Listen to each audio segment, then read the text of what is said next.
You're born in the middle of the ocean. You push forward, using your tiny snout to get into the real world. Water rushes in, and suddenly you're out.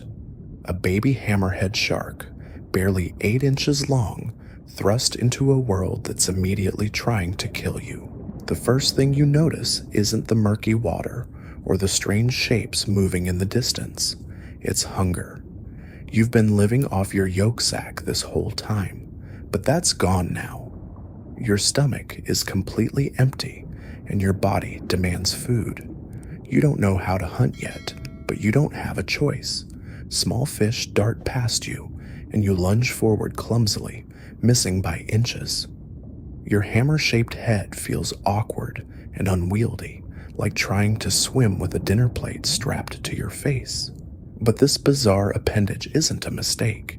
It's loaded with sensors that can detect the electrical fields of living creatures.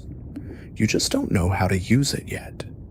A tiny crab scuttles across the sandy bottom below, and something in your brain fires. You dive down, jaws snapping, and this time you connect. The crab crunches between your teeth, and you swallow quickly. It's not much, but it's your first kill. You've just taken your first step toward becoming one of the ocean's most feared predators, even though right now you're barely bigger than a goldfish. But you're not safe, not even close. The shallow waters where you were born are crawling with danger. A shadow passes overhead. It's a larger shark, maybe even one of your own species. Adult hammerheads don't care that you're family. To them, you're just another meal swimming around, and your small size makes you an easy target. You freeze, pressing yourself against a clump of seaweed, hoping to blend in. The shadow moves on, but your heart is still racing. This is your life now. Hunt or be hunted every single moment of every single day. The mangrove roots around you provide some protection, but they're also a maze. You swim between the tangled underwater branches, learning to navigate using your lateral line system, a series of sensory organs that detect water movement and pressure changes. A grouper lurks in the shadows, its mouth wide enough to swallow you whole. You sense the water displacement as it moves, and you dart away just in time. Its jaws snap shut on nothing but water, and you keep swimming, your heart hammering against your ribs. As the days pass, you start to understand your hammer. Those strange lobes extending from your head aren't just for show. They're packed with electroreceptors called ampullae of Lorenzini. Every living creature produces electrical fields when their muscles contract, when their gills pump water, when their hearts beat. Your hammer can detect these signals from several feet away, giving you a sixth sense that most other sharks don't have. A small fish tries to hide in the sand, thinking it's invisible, but you can sense its rapid heartbeat, the tiny electrical pulses of its gills working overtime. You strike, and suddenly hunting doesn't seem so impossible anymore. Your body is growing fast, but so is your appetite. The small crabs and fish that kept you alive in your first weeks aren't enough anymore. You need bigger prey, but bigger prey means bigger risks. You spot a school of sardines moving through the water like a silver cloud, their bodies flashing as they turn in perfect unison. You've never tried to hunt something this large, but hunger drives you forward. You approach from below, using the sun's glare to mask your approach. The sardines don't see you until it's too late. You burst upward into the school, jaws snapping, catching 3 fish in one bite. The rest scatter in all directions, their panic creating a chaos of movement and electrical signals that overwhelm your senses. But you've succeeded. This is the largest meal you've ever caught, and you can feel your body responding, growing stronger with each bite. But success comes with consequences. The commotion you've created has attracted attention. A bull shark appears from the murky depths, drawn by the scent of blood in the water. It's massive compared to you, over 6 feet of pure muscle and aggression. Bull sharks are notorious for their unpredictable behavior and their willingness to attack anything that moves. This one has decided you look like lunch. You don't try to fight. You can't. Instead, you use your one advantage, speed. Your streamlined body cuts through the water as you flee toward the mangrove roots, weaving between the branches where the larger shark can't follow. The bull shark crashes into the root system, thrashing angrily as you disappear deeper into the maze. You've learned another crucial lesson. Sometimes the best predator is the one who knows when to run. Months pass, and you're getting bigger, stronger, more confident. You're almost 2 feet long now, no longer the helpless pup that struggled to catch a single crab. Your hunting skills have improved dramatically.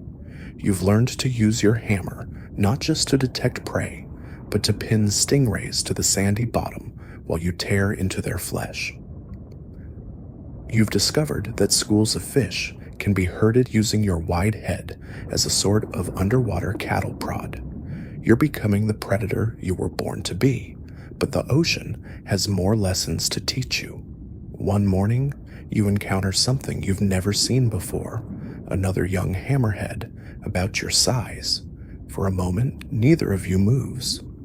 You're not sure if this is a threat, potential prey, or something else entirely. The other shark circles you cautiously, and you find yourself doing the same. There's no aggression here, just curiosity.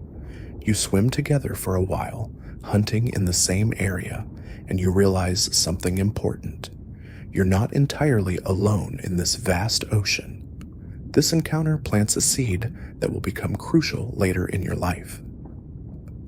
Hammerheads are among the few shark species that form schools, gathering in massive groups that can number in the hundreds. But that's still years away. For now, you're a solitary hunter, focused on one thing: survival. Your world expands as you grow. The shallow mangrove nurseries that protected you as a pup are becoming too small, too limiting. The prey here is getting scarce, and you're starting to feel the pull of deeper waters. But leaving means abandoning the only home you've ever known for the vast unknown of the open ocean.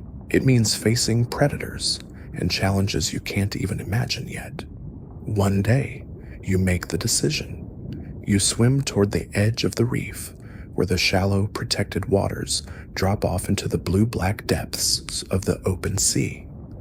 The change is immediate and terrifying. The water here is different, colder, darker, filled with strange currents and unfamiliar sounds. The pressure increases as you dive deeper, and your body adjusts automatically, your swim bladder compressing to maintain neutral buoyancy. The first thing you notice is how empty everything feels. In the mangroves, life was everywhere. Fish hiding in every crevice, crabs scuttling across every surface, constant movement and activity. Out here, you can swim for hours without seeing another living creature. When you do encounter something, it's usually either much larger than you or completely alien-looking. A jellyfish drifts past, its translucent body pulsing with otherworldly beauty and deadly stingers. You give it a wide berth, instinctively knowing that some things are better left alone, but the open ocean also offers opportunities that the shallows never could. Schools of tuna race through the water, their sleek bodies built for speed and endurance. You're not fast enough to catch them yet, but you can sense their electrical signatures from incredible distances. Your hammer has grown larger as you've matured, and with it, your ability to detect and track prey has expanded exponentially. You're becoming a living sonar system, capable of hunting in conditions where other predators would be helpless. Your first successful hunt in the open ocean happens almost by accident. You're following a faint electrical trail when you suddenly find yourself face to face with a small blacktip shark. It's wounded, swimming erratically, blood seeping from a gash in its side. This is an opportunity you can't pass up. The blacktip is roughly your size, but its injury has made it vulnerable. You circle it carefully, studying its movements, looking for the perfect moment to strike. When you attack, it's swift and brutal. Your jaws lock onto the blacktip's head, and you shake violently, the way you've seen larger sharks do with their prey. The blacktip struggles briefly, then goes limp. You've just killed another shark, something that would have been impossible just months ago. As you feed, you feel a change in yourself. You're no longer just trying to survive. You're beginning to dominate. Life as a hammerhead shark might be rough, but there's another predator out there that has it way worse. Trust me, it's wild. Check out the video and see for yourself. The ocean changes you in ways you don't expect. Your body keeps growing, stretching longer, and becoming more powerful with each passing month. You're 3 feet long now, and that awkward hammer-shaped head that once made swimming difficult has become your greatest weapon. The electroreceptors spread across its surface can detect a fish's heartbeat from 20 feet away, sense a stingray buried in sand from even further. You've become a living metal detector, scanning the ocean floor for hidden prey that other sharks would never find. Your hunting style has evolved too. You don't just chase things anymore, you stalk them. A group of eagle rays glides through the water ahead, their wing-like fins flapping gracefully as they search for mollusks on the sandy bottom. These aren't easy prey.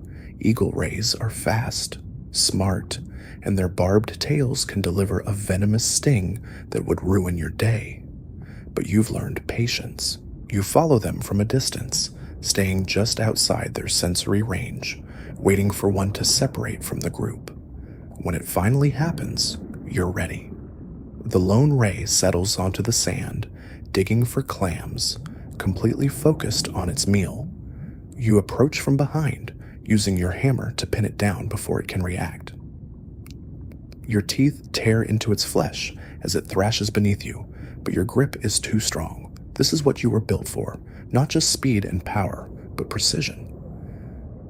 The taste of ray flesh is rich and satisfying, but as you feed, you notice something else. Blood in the water carries further than you realized, and it's attracting attention. A shadow moves in your peripheral vision, another hammerhead, but this one is massive. At least twice your size, scarred from years of battles you can't imagine. It's an adult, and it's moving toward your kill with the confidence of something that's never been challenged. You face a choice that will define your survival instincts for years to come. Fight and probably die, or surrender your meal and live to hunt another day. The larger shark doesn't even acknowledge your presence as it tears into your ray. To it, you're nothing, barely worth noticing, let alone considering a threat. You retreat, but you remember. This humiliation burns in your memory, fueling a hunger that goes beyond food. You want to be that powerful, that feared, that unstoppable. Seasons pass, and your body responds to that hunger. You're 4.5 feet long now, muscled and scarred from countless encounters. Your hammer has reached its full width relative to your body size, giving you a sensory range that rivals any predator in the ocean. You can detect the electrical signature of a wounded fish from over 30 feet away, track the rapid heartbeat of a panicked squid through murky water, sense the slow, steady pulse of a sleeping turtle from distances that would amaze marine biologists. But size brings new challenges. The smaller prey that sustained you as a juvenile isn't enough anymore. You need bigger meals, which means hunting bigger, more dangerous animals. Stingrays become a regular part of your diet, despite their venomous barbs. You've learned to attack them from specific angles, using your hammer to pin them while avoiding their defensive strikes. It's a calculated risk every time, but the rewards are worth it. One afternoon, you encounter something that changes everything: a school of your own kind, dozens of hammerheads swimming together in perfect formation, their movements synchronized like some underwater ballet. You've never seen anything like it. These aren't juveniles like you once were. These are adults, each one an apex predator in their own right, yet somehow they've chosen to hunt together. You approach cautiously, unsure of the reception you'll receive. The school notices you immediately. With that many electroreceptors working together, nothing approaches undetected. But instead of aggression, you sense something else: curiosity, maybe even acceptance. One of the larger females swims toward you, circling slowly, assessing your size, your scars, your worthiness to join their ranks. The inspection is thorough and intimidating. She's massive, easily 6 feet long, her hide marked with the white scars that come from a lifetime of successful hunts and survived battles. When she finally swims away without attacking, you understand you've passed some kind of test. The school begins to move, and instinctively, you follow. Swimming with the school is unlike anything you've experienced. The combined electrical signatures of dozens of hammerheads create a sensory network that spans hundreds of yards. When one shark detects prey, the information spreads through the group instantly. You become part of a living sonar array, a collective consciousness focused on one thing: hunting. Your first group hunt is a revelation. A school of jacks appears in the distance, their silver bodies flashing as they move through the water in tight formation. Alone, you might catch one or two before the rest escaped, but with the school, escape becomes impossible. The hammerheads spread out, surrounding the jacks completely, using their broad heads to herd the fish into an ever-tightening circle. The attack is coordinated chaos. Sharks dart into the compressed school of jacks from every angle, jaws snapping, bodies twisting as they grab their prey. You join in, your movements synchronized with sharks you've never met, but somehow understand completely. The water fills with blood and scales and the frantic electrical signatures of dying fish. When it's over, you've eaten more in 10 minutes than you typically catch in a day. But the school isn't just about hunting. As night falls, you discover another purpose. The group moves toward a seamount, an underwater mountain that rises from the deep ocean floor. As you ascend, the water temperature drops and the pressure decreases. Schools of smaller fish swarm around the seamount's peak, creating a feeding frenzy that attracts predators from miles away. This is where you learn about the hierarchy within Hammerhead society. The largest, most scarred individuals feed first, while smaller sharks like you wait your turn. It's not enforced through violence, it's simply understood. Size equals status, and status determines everything from feeding order to mating rights. You're somewhere in the middle of this pecking order, which means you're no longer at the bottom, but you're definitely not at the top. The dynamics become even more complex during mating season. The largest males patrol the edges of the school, their movements aggressive and territorial. They're looking for females ready to mate, and they're willing to fight any male who challenges their authority. You watch these battles with fascination and fear, seeing glimpses of your own future in their savage interactions. One massive male, easily 7 feet long and built like a living torpedo, dominates the others completely. His hammer is wider than your entire body, his jaws powerful enough to bite a smaller shark in half. When he moves, other sharks get out of his way immediately. When he feeds alone until he's satisfied. This is what peak Hammerhead looks like: raw power refined by years of survival and success. You're not ready to challenge sharks like him, but you're learning from them. You study their hunting techniques, their territorial displays, their methods of establishing dominance without necessarily resorting to violence. Every scar on their bodies tells a story of survival, and you're beginning to accumulate your own collection of battle wounds. A confrontation with a bull shark near the seamount adds another scar to your growing collection.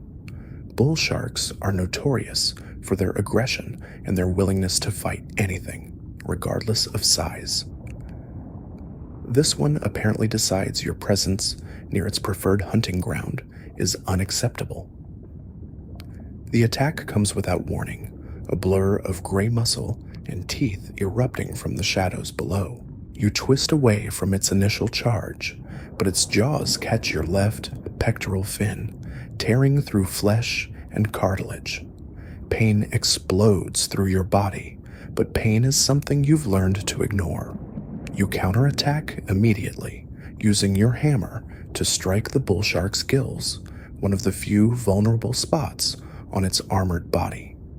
The impact stuns it just long enough for you to escape, but the encounter leaves you bleeding and shaken. The wound heals slowly, leaving a distinctive notch in your fin that you'll carry for the rest of your life. But it also teaches you something valuable about yourself. When faced with a predator that outweighs you by 100 pounds, you didn't panic. You fought back, drew blood, and survived. You're becoming something dangerous, something to be respected and feared. Your reputation within the school begins to grow. Other sharks your size start to defer to you during feeding frenzies. Smaller individuals give you extra space when you swim past. You're developing the presence that separates true predators from mere survivors, that indefinable quality that makes other creatures nervous even when you're not actively hunting. But the ocean has more lessons to teach, and not all of them involve violence. During a particularly abundant feeding season, when the waters around the seamount teem with fish and squid, you witness something remarkable. An elderly female, her body scarred and worn from decades of survival, shares her kill with a much smaller shark. There's no obvious reason for this generosity. The smaller shark isn't her offspring, isn't offering anything in return. You realize you're seeing something beyond simple predation, beyond the brutal hierarchy you've come to understand. There are bonds within the school that transcend immediate survival, relationships built on years of shared hunts and mutual protection. This female has survived long enough to become one of the school's matriarchs, and her generosity might be part of what's kept her alive so long. Sometimes, ensuring the survival of the group ensures your own survival in ways that aren't immediately obvious. The insight changes how you interact with the other sharks. You begin to pay attention to the smaller members of the school, the ones still learning to hunt effectively. When you make a particularly successful kill, you don't guard it as jealously as you once did. If a younger shark approaches respectfully, you might allow them to feed on the scraps. It costs you little, but it builds relationships that could prove valuable later. These social bonds become crucial when the school encounters its greatest challenge yet, a pod of killer whales. Orcas are among the few creatures in the ocean that actively hunt sharks, and they're intelligent enough to coordinate their attacks in ways that make escape almost impossible. When their distinctive black and white forms appear in the distance, the entire school's behavior changes instantly. The casual formation the hammerheads usually maintain tightens into a defensive ball, larger sharks on the outside, smaller ones protected in the center. You find yourself in the middle ranks, neither the most expendable nor the most protected. The orcas circle the school like wolves around a herd. Their echolocation clicks, creating an acoustic pressure that you can feel in your bones. The attack begins with surgical precision. The lead orca, a massive female with scars across her dorsal fin, signals the others with a series of clicks that sound like gunshots in the water. They don't rush in blindly. They're methodical, patient, terrifyingly intelligent. One breaks from the pod and charges directly at the school's formation, not to attack, but to test the defensive response. The Hammerheads tighten their circle, and the orca peels away at the last second, having learned what it needed to know. You feel the tension ripple through the school like electricity. Every shark is on high alert, their electrical signatures creating a chaotic symphony of fear and adrenaline. The orcas begin their real strategy. They split up, approaching from multiple angles simultaneously. This isn't random aggression, this is warfare, and you're outmatched in every way that matters. They're bigger, smarter, and they hunt as a coordinated unit in ways that make your school's formation look primitive by comparison. The first casualty happens so fast you barely register it. An orca dives beneath the school and rockets upward, its massive jaws clamping around a hammerhead from the outer edge. The shark, one you've hunted alongside for months, disappears into the orca's mouth with barely a struggle. The killer whale doesn't even slow down, already targeting its next victim as blood clouds the water around you. Panic fractures the school's formation. Sharks scatter in every direction, abandoning the protective circle for individual survival. You find yourself swimming alongside the scarred matriarch who once shared her kill with a smaller shark. Even she looks terrified, her usual calm confidence replaced by desperate flight instincts. The orcas capitalize on the chaos, picking off isolated sharks with ruthless efficiency. You make a decision that probably saves your life. Instead of fleeing toward open water, where you'd be an easy target, you dive toward the seamount. The rocky terrain offers caves and crevices where something your size might find shelter. An orca could follow you down, but the tight spaces would limit its maneuverability. It's a calculated gamble based on pure desperation. The dive toward the seamount feels like falling through liquid darkness. Your ears pop as the pressure increases and the temperature drops until the water feels like ice against your skin. Behind you, the sounds of the attack fade into the distance, clicking echolocation, the thrash of massive tails, the horrible crunching sounds of sharks being consumed alive. You don't look back. You find a narrow canyon between two rock formations and wedge yourself as deep as you can go. Your body trembles uncontrollably, not from cold, but from adrenaline and terror. You've never felt this vulnerable, this helpless. All your growth, all your newfound strength and confidence, none of it matters when you're facing predators that hunt with the intelligence of dolphins and the power to crush your skull in their jaws. Hours pass before you dare to emerge. When you finally swim back toward the surface, the water tells the story of what happened. Scattered scales drift through the current, like silver snow. Dark patches of blood stain the water, slowly dissipating as the ocean reclaims them. The seamount, which had been alive with the movement of dozens of hammerheads just hours before, is now eerily empty. You search for survivors, following faint electrical signatures that might indicate other members of your school. Most lead to nothing. Empty water where a familiar presence should be, but eventually you find them. 7 hammerheads, including the old matriarch, huddled together near a coral formation. Out of nearly 40 sharks, only 8 survived. The loss is devastating, not just in numbers, but in experience and knowledge that took years to accumulate. The remaining school members are different now. The casual confidence that once defined your group interactions has been replaced by constant vigilance. Every shadow in the water triggers an immediate defensive response.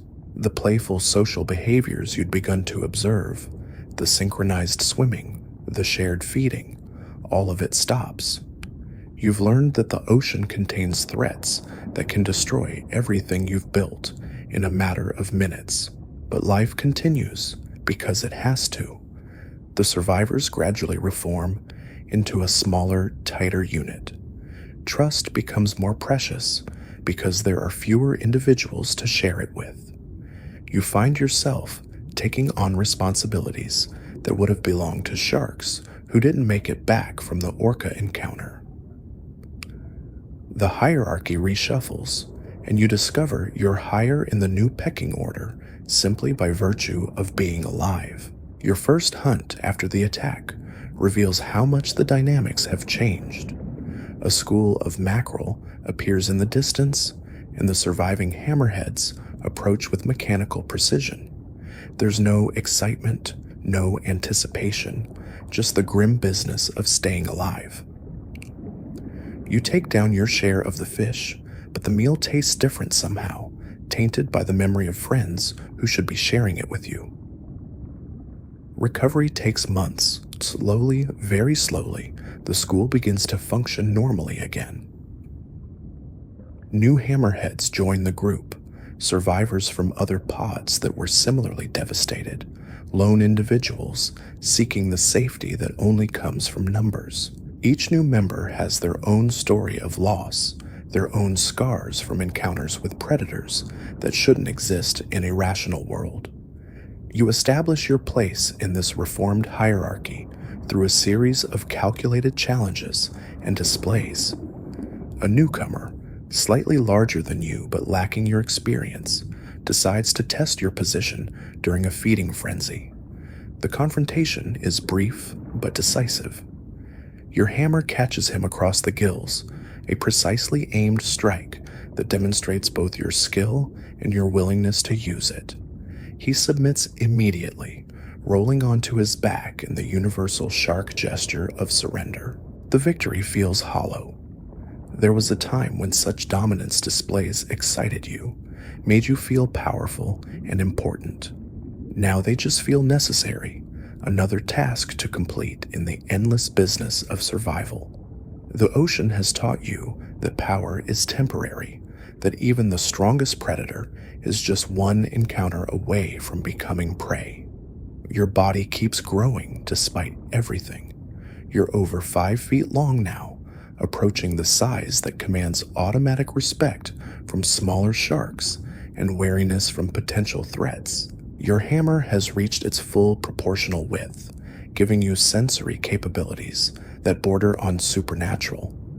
You can detect the electrical signature of a hiding flatfish from 40 feet away, track the heartbeat of a fleeing squid through a maze of coral formations, sense the approach of another large predator long before it becomes visible. These abilities make you a more effective hunter, but they also make you more aware of how dangerous your world really is. Every electrical signature tells a story: the rapid, panicked pulse of prey, the slow, steady rhythm of a sleeping giant, the erratic flutter of something dying in the distance. You've become a living lie detector, able to read the intentions and conditions of everything around you through the language of bioelectricity. An encounter with a great white shark tests your newfound sensory mastery. Great whites are apex predators in every sense of the word, larger, stronger, and more aggressive than hammerheads. This one is a female, probably 12 feet long, with scars that suggest she survived encounters that would kill most sharks. She's hunting in your territory, and her presence makes the smaller members of your school nervous. You don't challenge her directly. That would be suicide. Instead, you shadow her movements, staying just outside her comfort zone, letting her know that she's being watched. Your hammer picks up every detail of her electrical signature, the steady confidence of her heartbeat, the controlled power of her muscle contractions, the way her breathing changes when she detects your presence. The psychological warfare continues for hours. She knows you're there, knows you're deliberately crowding her hunting ground, but she can't pin down your exact location through conventional senses. Your hammer gives you the advantage of superior detection range, allowing you to stay hidden while monitoring her every move. Eventually, she abandons the area, not because she's afraid, but because the constant surveillance has made successful hunting impossible. It's a small victory, but an important one. You've managed to drive off a larger predator through intelligence and persistence, rather than raw strength. The other members of your school take notice, and your status within the group rises accordingly.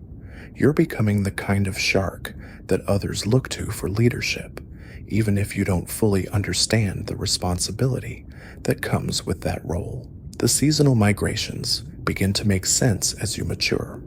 The movements of your school aren't random.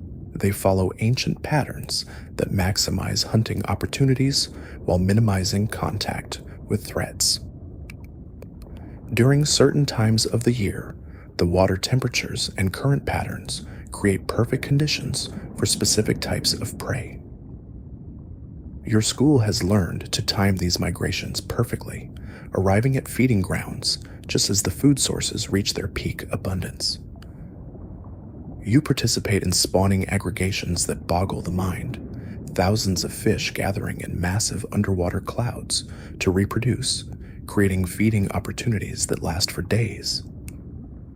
The electrical signatures of so many creatures in one place creates a sensory overload that takes time to learn to process. But once you master it, you can pick individual targets out of the chaos with surgical precision. Your hunting style continues to evolve.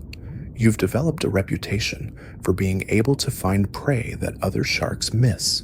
Stingrays buried so deep in sand that they're invisible, fish hiding in crevices that seem too small to contain anything edible, squid camouflaged against rocky backgrounds.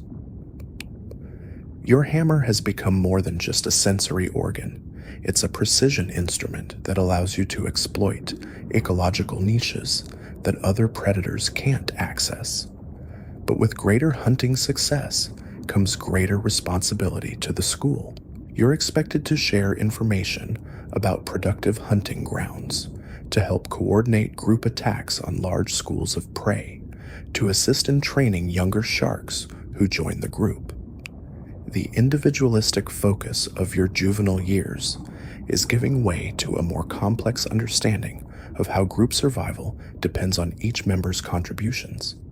A massive feeding event changes everything. A whale falls, an enormous blue whale that died of natural causes and sank to the ocean floor in your territory. Whale falls are incredibly rare events that can sustain entire ecosystems for years.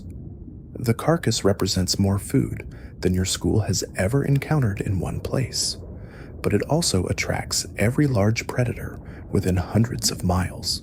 The scene around the whale fall resembles an underwater battlefield.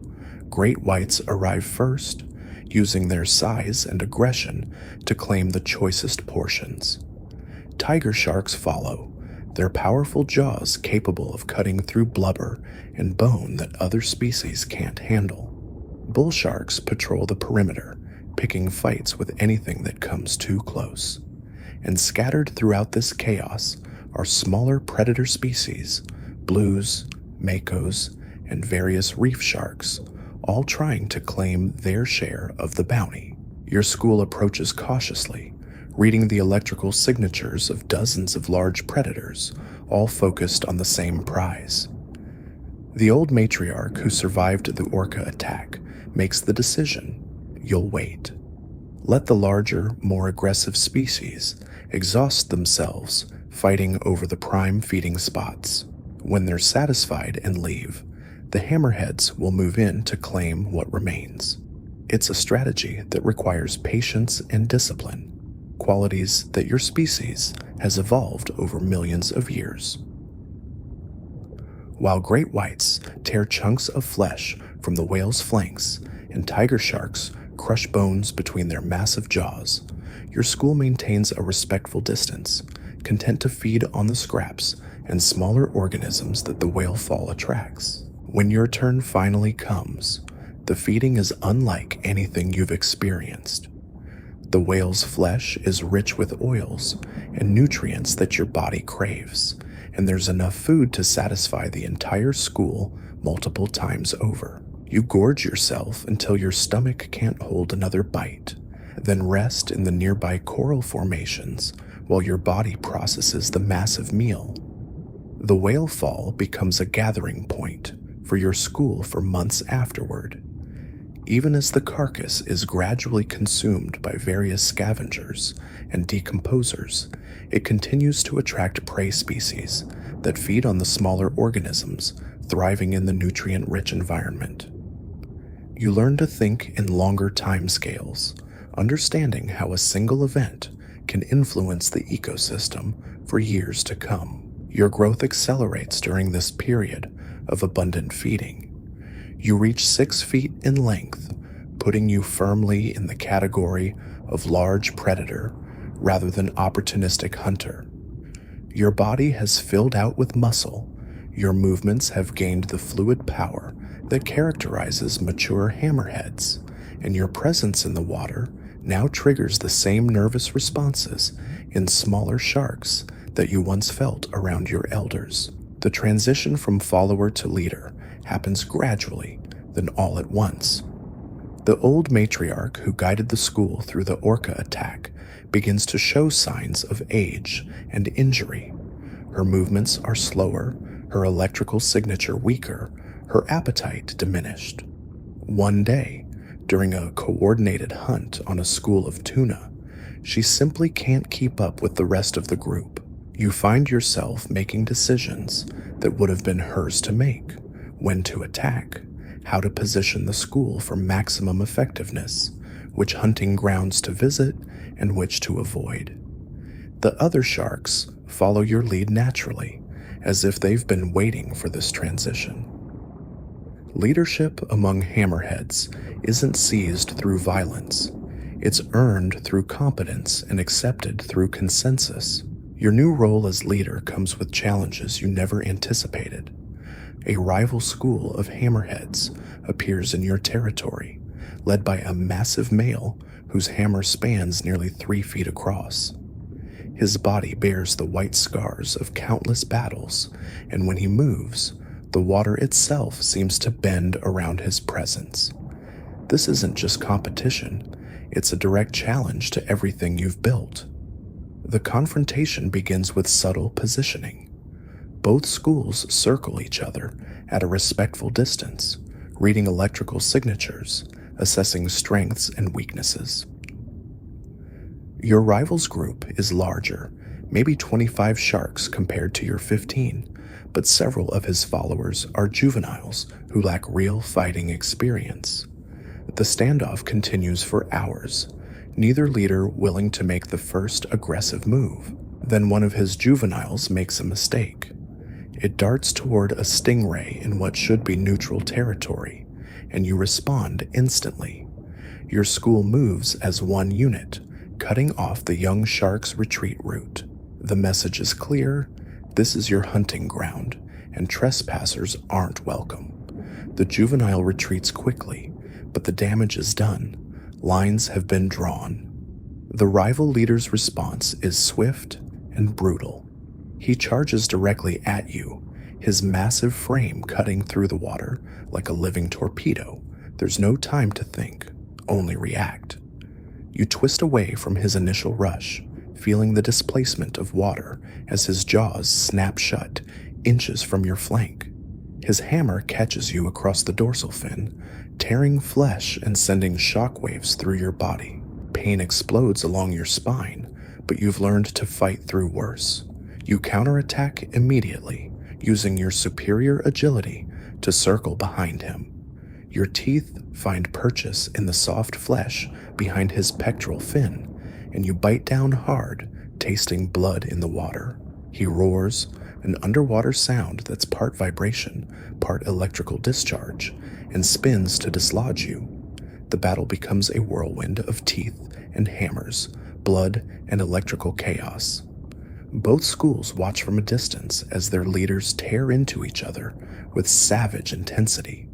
This isn't just about territory anymore.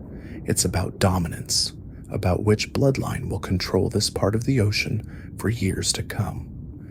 Your opponent is stronger, but you're faster and smarter. When he charges again, you're ready. You dive beneath him at the last second, then rocket upward, your hammer striking his throat with devastating precision. The impact stuns him momentarily, and you press your advantage, raking your teeth across his gills. Blood pours from the wounds, creating a red cloud that attracts scavengers from miles away. But neither of you backs down. This is a fight to the finish, witnessed by dozens of your kind who will remember the outcome for the rest of their lives. Your rival rallies, his massive jaws clamping down on your left pectoral fin. Bone cracks under the pressure, and you feel cartilage tear. But pain has become just another sensation to process and ignore. You twist violently, using his grip against him, and manage to lock your own jaws around his hammer. For a moment, you're locked together in a death grip, neither able to inflict fatal damage, both bleeding freely into the surrounding water. The stalemate breaks when you do something unexpected. You release your grip and retreat several feet, breathing heavily. Your rival does the same, both of you assessing the damage. He's bleeding from multiple wounds, his left eye swollen shut, his movements slower than before. You're in similar condition, but there's something in your electrical signature that he recognizes, a willingness to continue this fight until one of you dies. He makes his choice. With a final threatening display, he signals his school to withdraw. They disappear into the blue depths, leaving you victorious but barely able to swim. Your own school surrounds you protectively as you struggle to process what just happened. You've won your first major territorial battle, but the cost was almost everything. Recovery takes weeks. Your wounds heal slowly, leaving new scars to add to your growing collection. But something else heals too, your confidence. You've faced down a larger, more experienced predator and emerged victorious. The other members of your school treat you with a respect that borders on reverence, and when new sharks approach seeking to join your group, they submit immediately upon sensing your battle-hardened presence. Your territory expands as word of your victory spreads through the complex communication networks that exist among shark populations. Other Hammerhead schools give your hunting grounds a wide berth, and solitary individuals seeking mates or territory know better than to challenge your authority. You've become what you once feared, an apex predator that others cross the ocean to avoid. But dominance brings unexpected responsibilities. Younger sharks seek you out specifically, drawn by your reputation as a leader who can protect them from the dangers of the open ocean. Your school grows from 15 to 30, then 40 members, making you responsible for coordinating hunts that can feed dozens of hungry predators. The logistics are staggering. Finding enough prey to sustain a group this size requires constant movement and perfect timing. You develop an intuitive understanding of ocean currents, water temperatures, and seasonal patterns that would impress marine biologists. Your school becomes a nomadic army, following the great migrations of tuna and mackerel across thousands of miles of open ocean. During these journeys, you encounter wonders that most sharks never see. Underwater mountain ranges that stretch for hundreds of miles, their peaks crowned with coral cities that teem with exotic life forms, abyssal plains where bioluminescent creatures drift like living stars through eternal darkness, volcanic vents that spew superheated water and toxic chemicals, yet somehow support entire ecosystems adapted to conditions that would kill most ocean life. Your school learns to navigate these diverse environments, exploiting food sources that other predators can't access. Near the volcanic vents, you discover colonies of tube worms that grow to enormous sizes, their flesh rich with unique proteins. In the deep plains, you hunt squid species that have never been seen by human eyes, their bodies adapted for life in crushing pressure and perpetual night. But the deep ocean also holds dangers beyond anything you faced in shallower waters.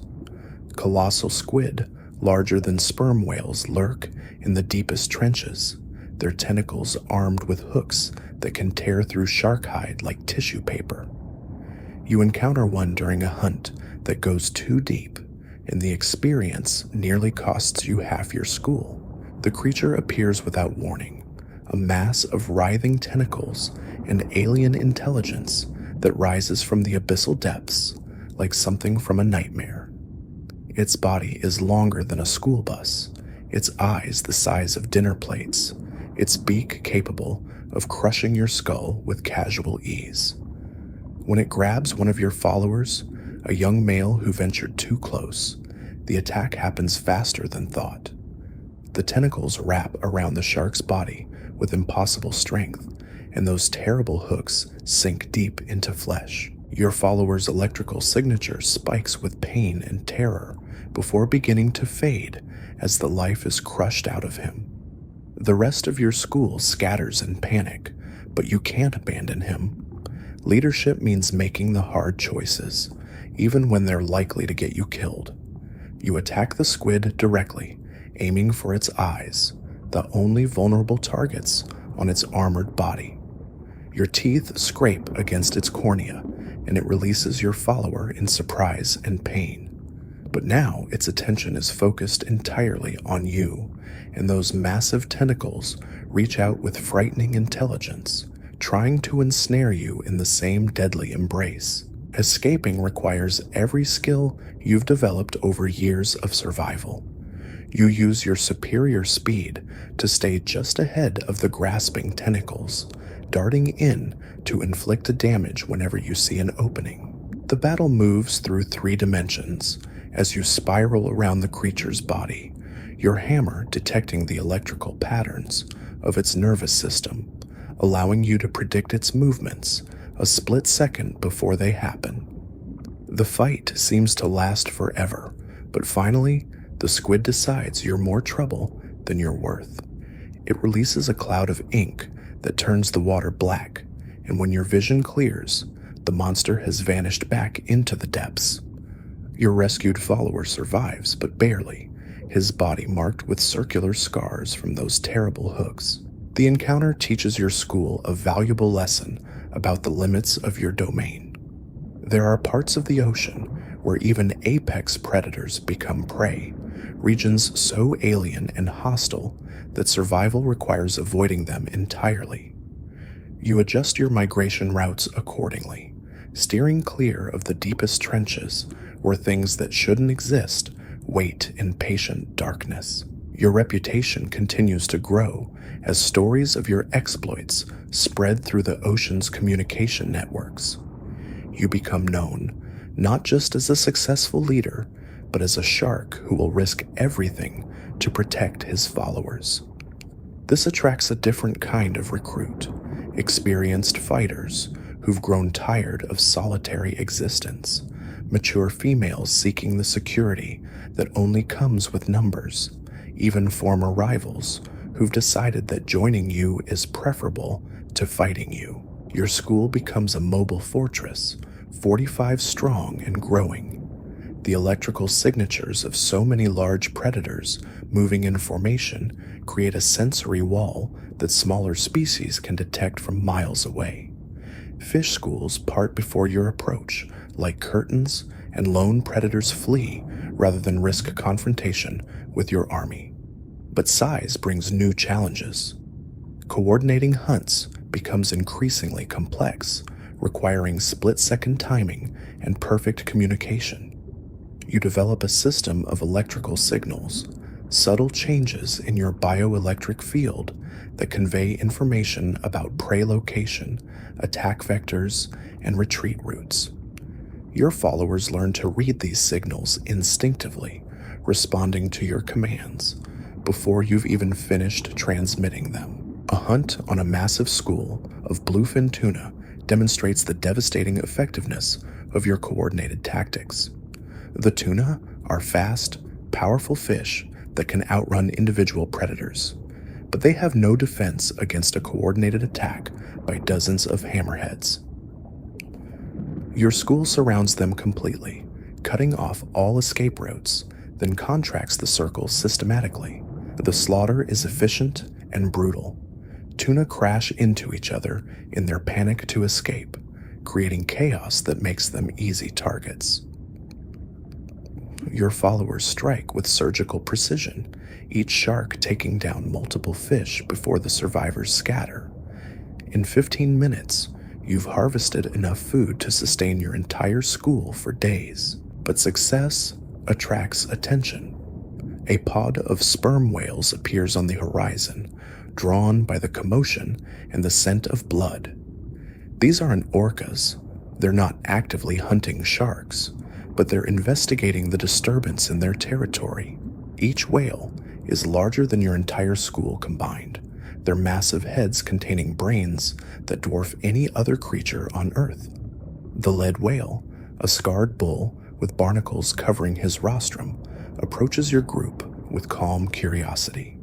His sonar clicks echo through the water like hammer blows, each pulse revealing details about your school's composition and movements. You've never encountered intelligence like this. Ancient, alien, utterly different from the predatory cunning you understand. The whale's electrical signature is unlike anything in your experience. Where sharks pulse with the rapid rhythms of active predation, the whale's bioelectric field flows with slow, complex patterns that suggest thought processes operating on completely different time scales. He's not evaluating you as potential prey or threat. He's simply trying to understand what you are and what you're doing in his domain. The encounter lasts only minutes, but it leaves you profoundly unsettled. For the first time in years, you've met something that makes you feel small and insignificant. The whale's casual dismissal of your school's presence, his complete lack of concern about 45 apex predators, reminds you that the ocean contains forms of power that have nothing to do with teeth and speed. Your school continues its migrations, following the ancient rhythms that have guided hammerhead movements for millions of years. You learn to read the subtle signs that indicate seasonal changes, shifts in water temperature, changes in current patterns, the movements of prey species responding to environmental cues you're only beginning to understand. During the breeding season, your role becomes even more complex. As the dominant male in your territory, you're responsible for maintaining order among increasingly aggressive followers who are all competing for mating opportunities. Fights break out regularly as sharks establish their hierarchies, and your job is to prevent these conflicts from destroying the school's cohesion. You develop a system of controlled combat, formal challenges that allow disputes to be settled without fatal consequences. When two sharks have a serious disagreement, they're allowed to fight under specific rules, with the rest of the school forming a circle to prevent interference. The loser submits publicly, ending the conflict while preserving the group's unity. Your own mating encounters become legendary events that other sharks remember for years. Females travel hundreds of miles specifically to mate with you, drawn by your reputation as a powerful leader who can provide strong offspring and territorial security. The courtship rituals are complex dances that combine displays of strength, intelligence, and genetic fitness. Each successful mating represents not just personal reproduction, but the continuation of behavioral patterns that have made your school successful. Your offspring will inherit not only your physical characteristics, but also the learned behaviors, The hunting strategies, migration routes, and social structures that you've developed over years of leadership. But the ocean never stops testing you. A new threat appears in the form of human fishing vessels using techniques you've never encountered before. Long lines stretch for miles beneath the surface, baited with hooks that emit electrical signatures designed to attract sharks. Your electromagnetic senses, which have been your greatest advantage, suddenly become a liability. Several members of your school are caught before you understand what's happening. They're drawn to the artificial electrical fields, mistake the baited hooks for struggling prey, and find themselves trapped by steel lines they can't break. You watch helplessly as they're hauled to the surface, their thrashing growing weaker as they're pulled away from the water they need to breathe. The sight triggers something primal in your brain, a rage deeper than anything you've felt since your first territorial battle. These aren't natural predators following ancient patterns of survival. These are creatures that kill without eating, that take life without purpose, that threaten the fundamental order of the ocean itself. For the first time in your life, you feel something that might be called hatred. Your response is swift and decisive. You lead your school in coordinated attacks on the fishing lines, using your combined strength to break the steel cables and free trapped sharks. The humans above respond by deploying new technologies, electronic barriers that create painful electrical fields, sonic devices that disorient your navigation systems, chemical repellents that burn your gills. The conflict escalates into an underwater war that spans thousands of square miles. Your school becomes a guerrilla force, striking at fishing operations and disappearing into the depths before retaliation can arrive. You learn to recognize the signatures of different vessel types to predict their movements and avoid their traps. Some battles you win, fishing lines cut, nets destroyed, trapped sharks free to fight another day. Others you lose, followers killed by new weapons you don't understand, hunting grounds poisoned by chemicals that make the water itself toxic. The war teaches you that the ocean is changing, that the ancient patterns your species has followed for millennia are being disrupted by forces beyond your comprehension. Your school adapts because it has to. You develop new migration routes that avoid heavily fished areas, learn to recognize the electrical signatures of human technology, and teach your followers to be suspicious of anything that seems too perfect, too easy, too good to be true. The lessons are written in blood and loss, but they're learned thoroughly. Years pass, and your body shows the accumulated damage of a life spent in constant conflict. Your hide is a map of battles fought and survived, scars from rival sharks, marks from fishing hooks, burns from chemical weapons, gouges from encounters with creatures that exist beyond the edge of normal experience. Each mark tells a story, and collectively they tell the story of what it means to be an apex predator in an ocean that's becoming increasingly dangerous. Your school has grown to over 50 members, making it one of the largest Hammerhead aggregations ever recorded.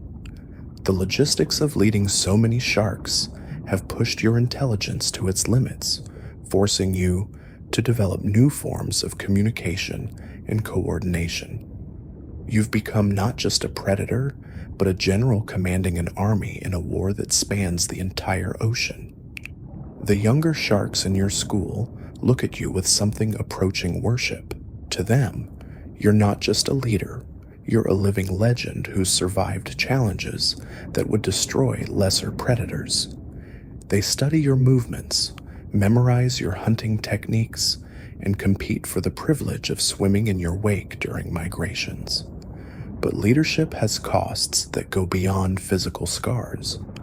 The constant responsibility for so many lives weighs on you in ways you never expected.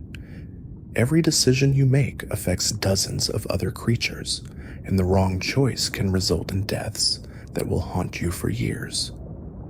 The young shark you failed to save from the colossal squid. The veteran fighter who died in a fishing net while following your orders. The pregnant female who starved because you led the school to hunting grounds that had already been depleted. These losses accumulate like stones in your stomach, a weight that grows heavier with each passing year. Success in the ocean is measured not just by personal survival, but by the survival of those who depend on you. And in that metric, even the most successful leaders carry the burden of their failures. Your sensory abilities have reached their peak, honed by decades of constant use and refinement. You can detect the electrical signature of a single fish from over 100 feet away, distinguish between the bioelectric patterns of dozens of different species, and track the movements of prey through water so murky that vision is useless. Your hammer has become more than an organ. It's a sophisticated instrument that rivals any technology humans have developed. These abilities make you aware of changes in the ocean that other predators miss entirely.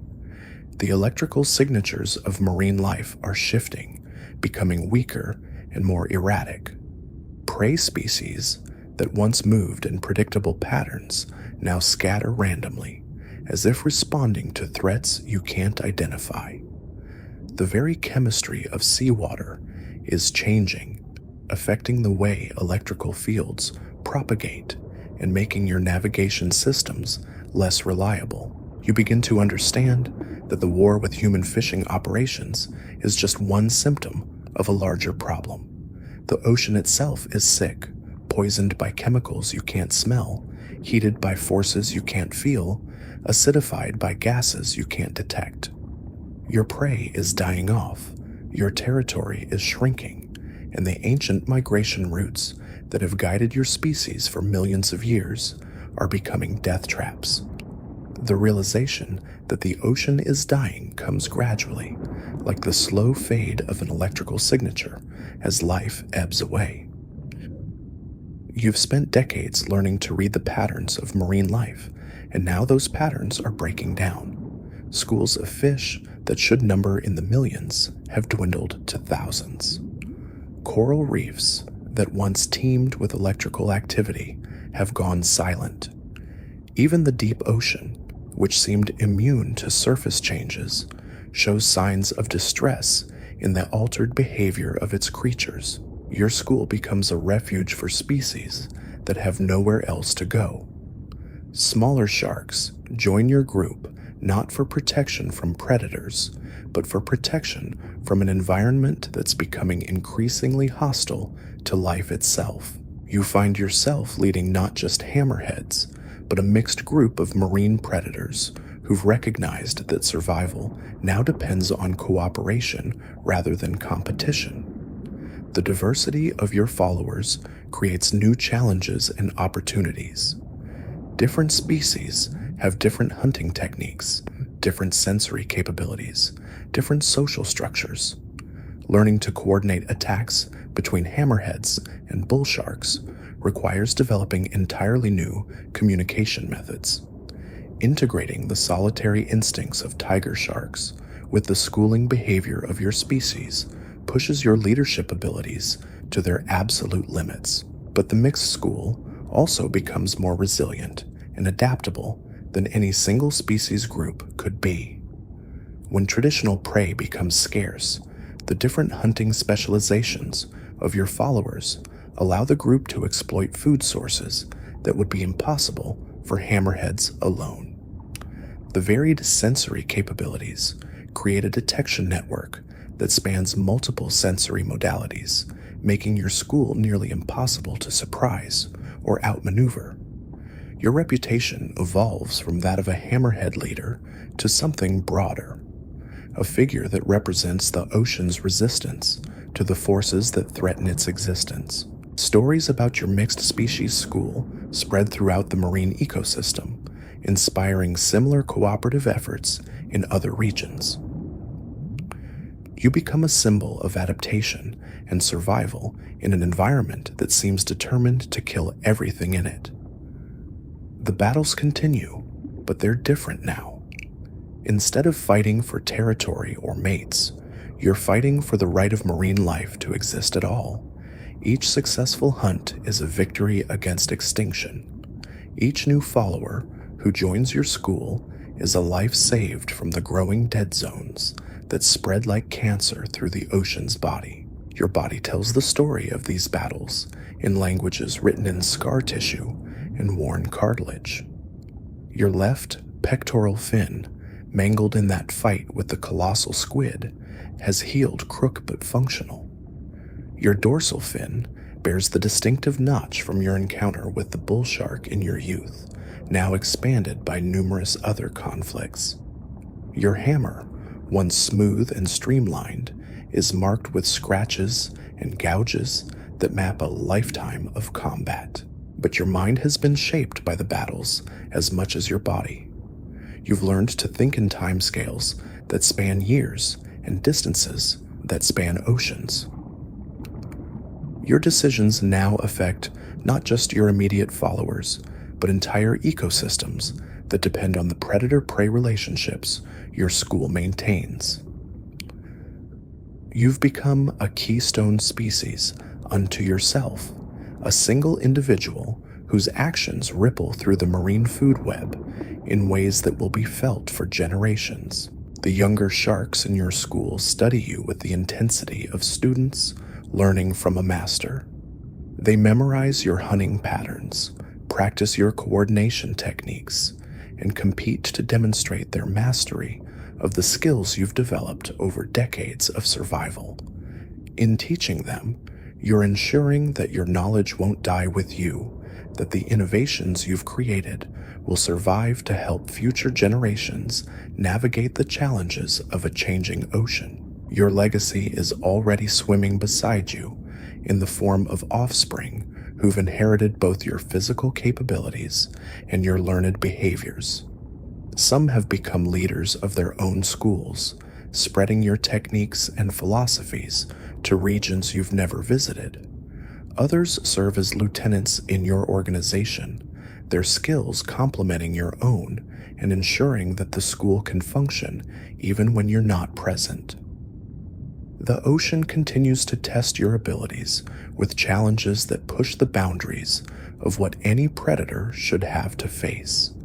Chemical spills that turn entire regions into toxic wastelands. Temperature changes that disrupt the fundamental patterns of marine life. Plastic pollution that fills the stomachs of your prey with indigestible waste, starving them even when food is abundant. Each new threat requires developing new survival strategies, new forms of adaptation that push your species beyond its evolutionary limits. You learn to detect the chemical signatures of pollution to avoid areas where the water itself has become poisonous. Your school develops techniques for hunting in environments where traditional prey has been replaced by invasive species that follow completely different behavioral patterns.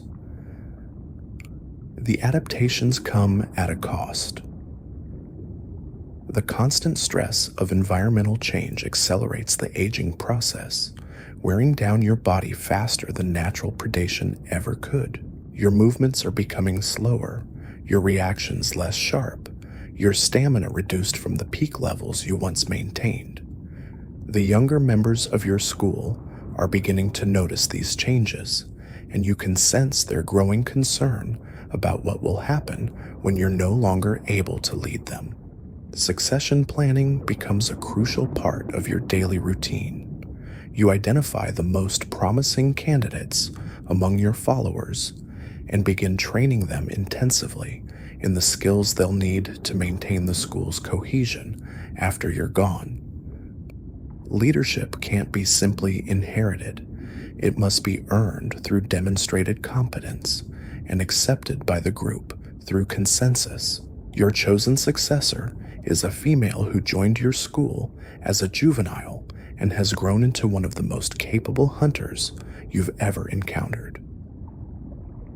Her electrical signature shows the same complex patterns of intelligence and determination that once characterized your own rise to leadership. She's already begun forming her own subgroup within the larger school, testing her ability to coordinate hunts and maintain discipline among younger sharks. The transition of power happens gradually, almost imperceptibly.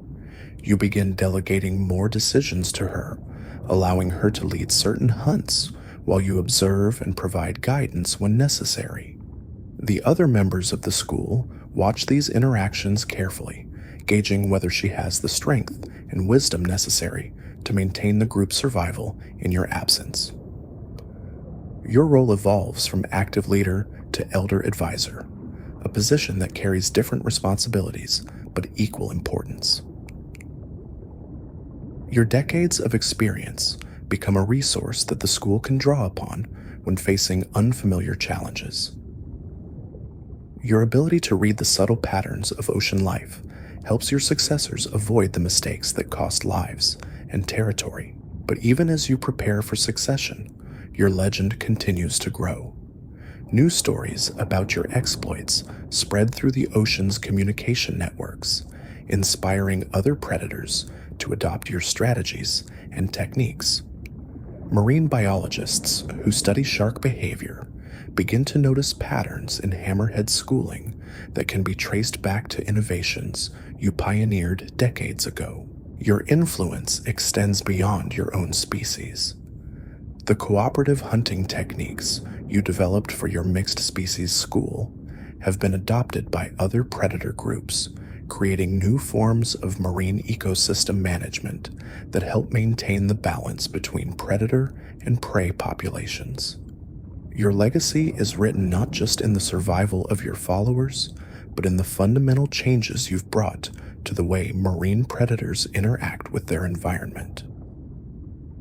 The ocean around you continues to change, presenting new challenges that test even your accumulated wisdom. But your school has become more than just a group of predators. It's an institution that embodies decades of learned survival strategies. The knowledge you've accumulated over your lifetime has been encoded in the behavioral patterns of dozens of followers, ensuring that your innovations will survive even after your physical presence is gone. Your hammer, once your greatest weapon, now serves primarily as a sensing device that monitors the health and stability of your extended family. You can detect the stress levels of individual school members, identify potential conflicts before they become destructive, and track the overall cohesion of the group through the complex interplay of their electrical signatures. Your role has evolved from warrior to conductor, orchestrating the movements of a living symphony that spans miles of ocean. The years have taught you that survival isn't just about individual strength anymore. Your body carries the weight of decades, scars that map a lifetime of battles, cartilage worn smooth from constant use, muscles that respond a fraction slower than they once did. But your mind has sharpened in ways that compensate for physical decline. You've learned to read the ocean like a language written in electrical pulses and chemical traces, understanding currents and temperatures and the subtle shifts that signal opportunity or danger hours before they manifest. Your school has evolved into something unprecedented. 63 sharks now follow your lead, a massive aggregation that includes not just hammerheads, but bull sharks, tigers, and even a few great whites who've recognized that cooperation trumps competition in this changing world. Managing such diversity requires constant diplomacy, balancing the aggressive instincts of bulls against the territorial nature of tigers, keeping the great whites satisfied without letting them dominate the smaller species. The hunting strategies you've developed for this mixed group would astound marine biologists if they could observe them. Different species attack from different angles, using their unique capabilities in coordinated strikes that leave prey with no escape routes. Bull sharks charge straight through schools of fish, creating chaos that tigers exploit with their powerful jaws, while hammerheads use their superior sensing abilities to track scattered survivors. Its predation elevated to an art form, refined through years of practice and innovation. Your successor has been learning these techniques, but leadership involves more than just tactical knowledge. She needs to understand the psychological dynamics that keep such a diverse group together, the subtle negotiations that prevent territorial disputes from fracturing the school, the timing required to coordinate attacks involving species that operate on completely different instinctual patterns. You watch her handle a dispute between a young bull shark and an adolescent tiger, using a combination of physical positioning and electrical signaling to diffuse the tension before it erupts into violence. The ocean's degradation accelerates around you, creating challenges that no previous generation of predators has faced. Dead zones expand like spreading infections, regions where the water itself can't support life. Plastic debris forms floating islands that trap and kill marine creatures in ways evolution never prepared them for. Chemical runoff creates toxic algae blooms that poison entire food webs, forcing your school to abandon traditional hunting grounds that have been productive for generations. You develop new migration patterns that avoid the worst of these environmental disasters, but the safe areas keep shrinking.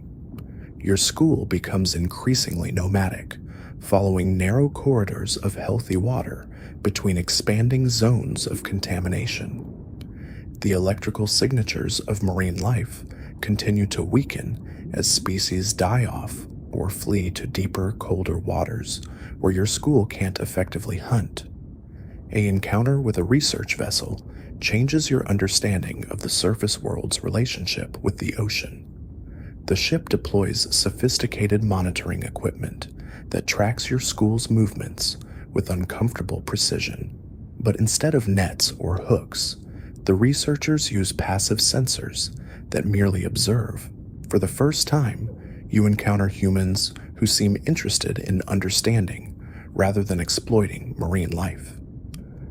The research team follows your school for weeks, documenting hunting behaviors and social interactions with equipment that rivals your own sensory capabilities. Their underwater cameras capture images of your coordinated hunts. Their acoustic sensors record the complex communication patterns your mixed species school has developed. You begin to realize that not all surface dwellers are enemies. Some are trying to understand the changes happening in your world. But understanding doesn't necessarily translate to protection. The research data documents the decline of marine ecosystems, but the forces causing that decline continue unabated.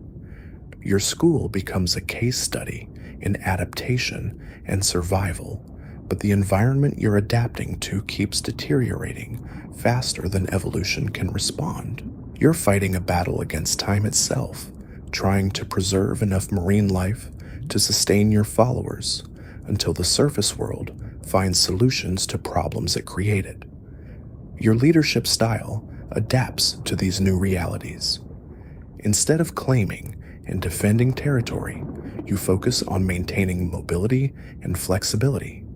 Your school becomes a roving sanctuary, protecting smaller species that travel under your protection in exchange for information about environmental conditions in distant regions. Schools of fish that would normally flee from predators now swim alongside your group, understanding that your protection outweighs the risk of occasional predation. This symbiotic relationship creates a mobile ecosystem that spans hundreds of square miles. Your school serves as the apex predator layer, maintaining population balance among species that would otherwise overpopulate or die off entirely. Smaller predators and scavengers follow in your wake, feeding on the remains of your hunts and providing early warning of environmental hazards. Even filter feeders and plankton eaters benefit from the nutrients stirred up by your passage through the water column. Your electrical signature has become a beacon that draws marine life from vast distances. Creatures that have lost their traditional habitats seek out your school, knowing that the area around your group represents one of the last stable ecosystems in their region. Your hammer detects their approach long before they become visible, allowing you to assess each newcomer's potential contribution to the group's survival. Some arrivals are welcomed immediately: young predators with strong hunting skills, experienced survivors with knowledge of distant waters, breeding pairs that can contribute to genetic diversity. Others require careful evaluation. Sick or injured animals might carry diseases that could devastate the school. Aggressive individuals might disrupt the delicate social balance you've worked years to establish. Parasites and invasive species pose threats that require immediate identification and exclusion. Your decision-making process has evolved to handle these complex judgments almost instantaneously. Years of experience have taught you to read the subtle signs that distinguish valuable recruits from potential threats. A slight irregularity in electrical signature might indicate disease. Unusual swimming patterns could suggest neurological damage from pollution exposure. Behavioral responses to your school's presence reveal whether newcomers understand and respect the social structures that keep the group functional. The young female you've been grooming for leadership demonstrates increasing skill at these assessments. She's developed her own network of trusted advisors among the school's senior members, sharks, whose experience complements her growing expertise. When she makes decisions about accepting or rejecting new members, the school responds with the same confidence they once showed in your judgment. The transition of authority is happening naturally, based on demonstrated competence rather than formal ceremony.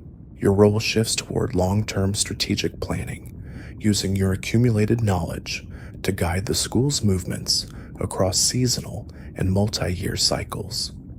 You remember environmental patterns that span decades, understanding how current changes relate to historical trends. This temporal perspective becomes crucial as the ocean's baseline conditions shift beyond the range of normal variation. Climate patterns that once changed gradually over years now fluctuate wildly within seasons. Water temperatures spike and crash in ways that disrupt the fundamental life cycles of prey species. Ocean chemistry fluctuates as industrial runoff and atmospheric changes alter the basic parameters that marine life depends on. Your school must constantly adapt to conditions that have no historical precedent. The electrical signatures of the ocean itself are changing. Increased acidity affects the way bioelectric fields propagate through seawater, making your sensory capabilities less reliable at long ranges. Chemical pollution creates false signals that can mask the presence of prey or predators. Even the background electromagnetic noise from surface technology interferes with the subtle electrical communications that hold your school together.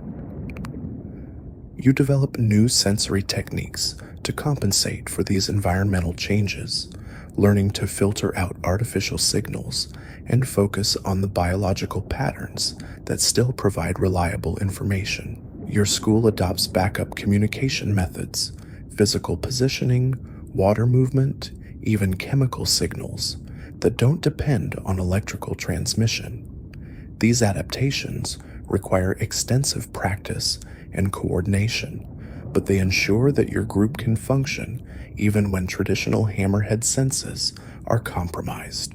Your hunting grounds continue to shrink as productive regions become uninhabitable.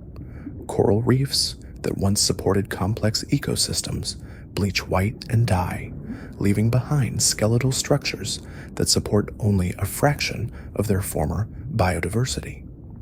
Kelp forests disappear as changing water chemistry and temperature make their growth impossible.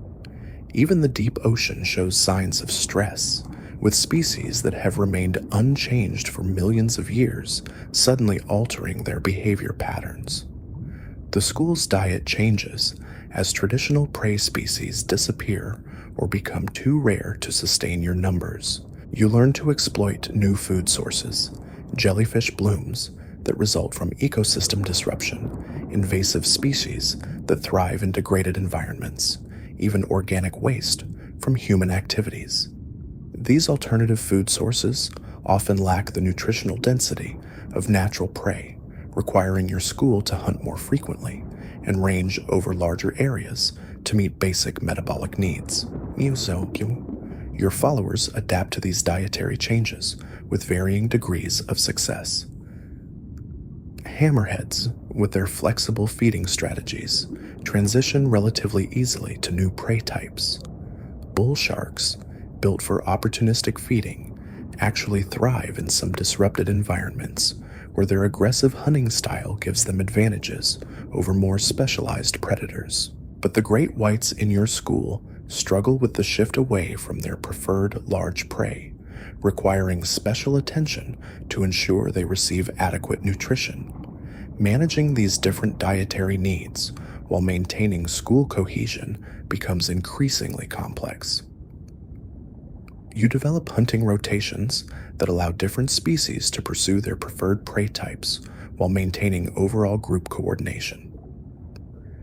Hammerheads might focus on bottom-dwelling species during morning hunts, while bulls take point during afternoon attacks on midwater schools, and tigers lead evening expeditions targeting larger individual prey. The logistics of feeding 63 large predators push your organizational abilities to their absolute limits. Traditional hunting grounds that could sustain your school for days now provide only single meals before being exhausted. You're forced to become increasingly nomadic, constantly moving to find unexploited food sources while avoiding areas where other large predator groups are competing for the same dwindling resources. Competition with other apex predators intensifies as available habitat shrinks. You encounter rival schools more frequently, leading to territorial disputes that drain energy and resources your group can't afford to waste. Some conflicts can be resolved through displays of strength and negotiation, but others require actual combat that leaves both sides weakened and vulnerable to environmental pressures. Your reputation as a leader who can maintain large, diverse predator groups in deteriorating conditions attracts challenges from sharks who want to test themselves against your abilities. These aren't territorial disputes. They're attempts to prove dominance over the most successful marine predator in the region. Some challengers are motivated by simple aggression, but others represent rival schools that see absorbing your followers as their best chance for long-term survival. A massive tiger shark arrives with a following of 12 individuals, clearly intending to challenge your leadership through direct confrontation. This isn't the crude territorial fighting of your youth. It's sophisticated psychological warfare designed to undermine your authority without necessarily requiring physical combat. The tiger positions his followers strategically around your school, creating tension and forcing you to respond to multiple potential threats simultaneously.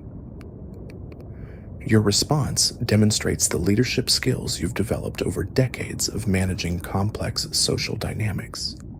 Instead of meeting aggression with aggression, you use your school's size and diversity to make the tiger's challenge appear foolish. Your followers spread out in a formation that makes their numbers obvious, while different species move in coordinated patterns that demonstrate the sophisticated organization your leadership has created. The psychological impact on the tiger's followers is immediate and decisive. They can see that joining your school would mean becoming part of something larger and more successful than their current situation. Several begin showing submission behaviors toward your senior lieutenants, essentially requesting permission to defect from their current leader. The tiger recognizes that his challenge has backfired, potentially costing him followers rather than gaining him new ones. The confrontation ends without violence when the tiger makes a tactical withdrawal, taking his remaining loyal followers to find easier targets elsewhere. But the incident serves as a reminder that your position requires constant vigilance and demonstration of competence. Leadership among apex predators is never permanently secured. It must be continually earned through success and adaptability. Your school's response to the challenge reveals how much your followers trust your judgment and leadership style. They maintained disciplined formations despite the provocation, demonstrated their capabilities without unnecessary aggression, and supported your strategy even when it might have appeared passive to observers. This level of coordination and trust represents years of relationship building and successful decision-making under pressure. The encounter also highlights the growing desperation among marine predators as environmental conditions continue to deteriorate. Challenges to your leadership are becoming more frequent as other groups realize that the strategies you've developed might be their only chance for long-term survival. Your school has become a model for adaptation and cooperation that other predator groups are trying to emulate or absorb. Your successor observes these political dynamics with the attention of someone who knows she'll soon be handling similar challenges independently.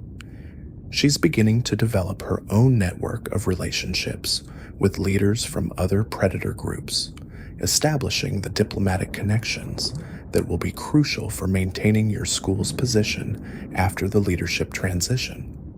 Her electrical signature shows the complex patterns of strategic thinking that characterize effective leaders in this new oceanic environment. The ocean continues its relentless change, presenting new challenges that test even your accumulated wisdom and experience. But your school has become more than just a survival strategy. It's evolved into a new form of marine ecosystem that maintains stability and productivity even as the larger environment collapses around it. Your legacy isn't just the survival of your individual followers, but the creation of a sustainable model for marine predator cooperation that could preserve apex predator populations through the current environmental crisis. Your hammer, worn smooth by decades of use, still detects the electrical signatures of life with extraordinary precision. But now those signals tell a story of decline and adaptation, of species struggling to survive in conditions their evolution never prepared them for. Your school swims through waters that would have seemed impossible to your ancestors, too warm, too acidic, too empty of the abundant life that once characterized healthy ocean ecosystems. Yet within the mobile sanctuary your leadership has created, life persists and even thrives.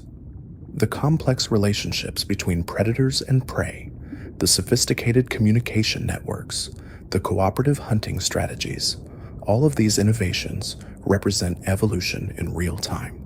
Adaptation happening faster than genetic change through learned behaviors and cultural transmission. Your school has become a laboratory for testing new forms of marine ecosystem organization, developing strategies that might allow ocean life to survive the current crisis and adapt to whatever conditions emerge afterward. The responsibility weighs heavier now than it did in your youth, when survival meant only keeping yourself alive. Now your decisions affect not just your immediate followers, but entire networks of marine life that depend on the stability your school provides. The mobile ecosystem you've created supports hundreds of species, from the largest predators to the smallest filter feeders, all interconnected in ways that mirror the complexity of the coral reef systems that are disappearing from the ocean. Your electrical signature has become a landmark in the marine environment, a reference point that other predators use for navigation and coordination. Schools of fish time their movements to avoid or approach your group depending on their species and current needs. Other apex predators plan their hunting strategies around your school's presence, knowing that your activities will create opportunities they can exploit. But your individual influence is beginning to wane as age takes its toll on your physical capabilities. Your movements are slower, your reactions less sharp, your stamina reduced from the peak levels you once maintained. The younger sharks in your school are starting to notice these changes, and you can sense their growing concern about succession and continuity. The time is approaching when leadership must pass to the next generation, and everything you've built will depend on whether your successors can maintain the complex systems you've developed. Your chosen successor has been watching and learning, but leadership can't be simply transferred like territory or hunting grounds. It must be earned through demonstrated competence and accepted by the school through consensus. The transition process has already begun, with increasing numbers of decisions being delegated to her judgment, while you observe and provide guidance when necessary. The other members of your school are evaluating her performance carefully, determining whether she has the strength and wisdom necessary to maintain their survival after you're gone. The ocean around you continues its transformation, but your school has become an island of stability in a sea of change. The innovations you've pioneered, the cooperative hunting strategies, the mixed species social structures, the adaptive migration patterns, represent a new chapter in marine predator evolution.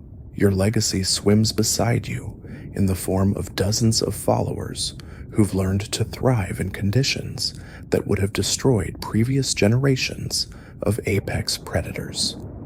Your hammer still sweeps through the water, reading the electrical signatures of a world in transition, but now those signals tell a story of hope as well as decline.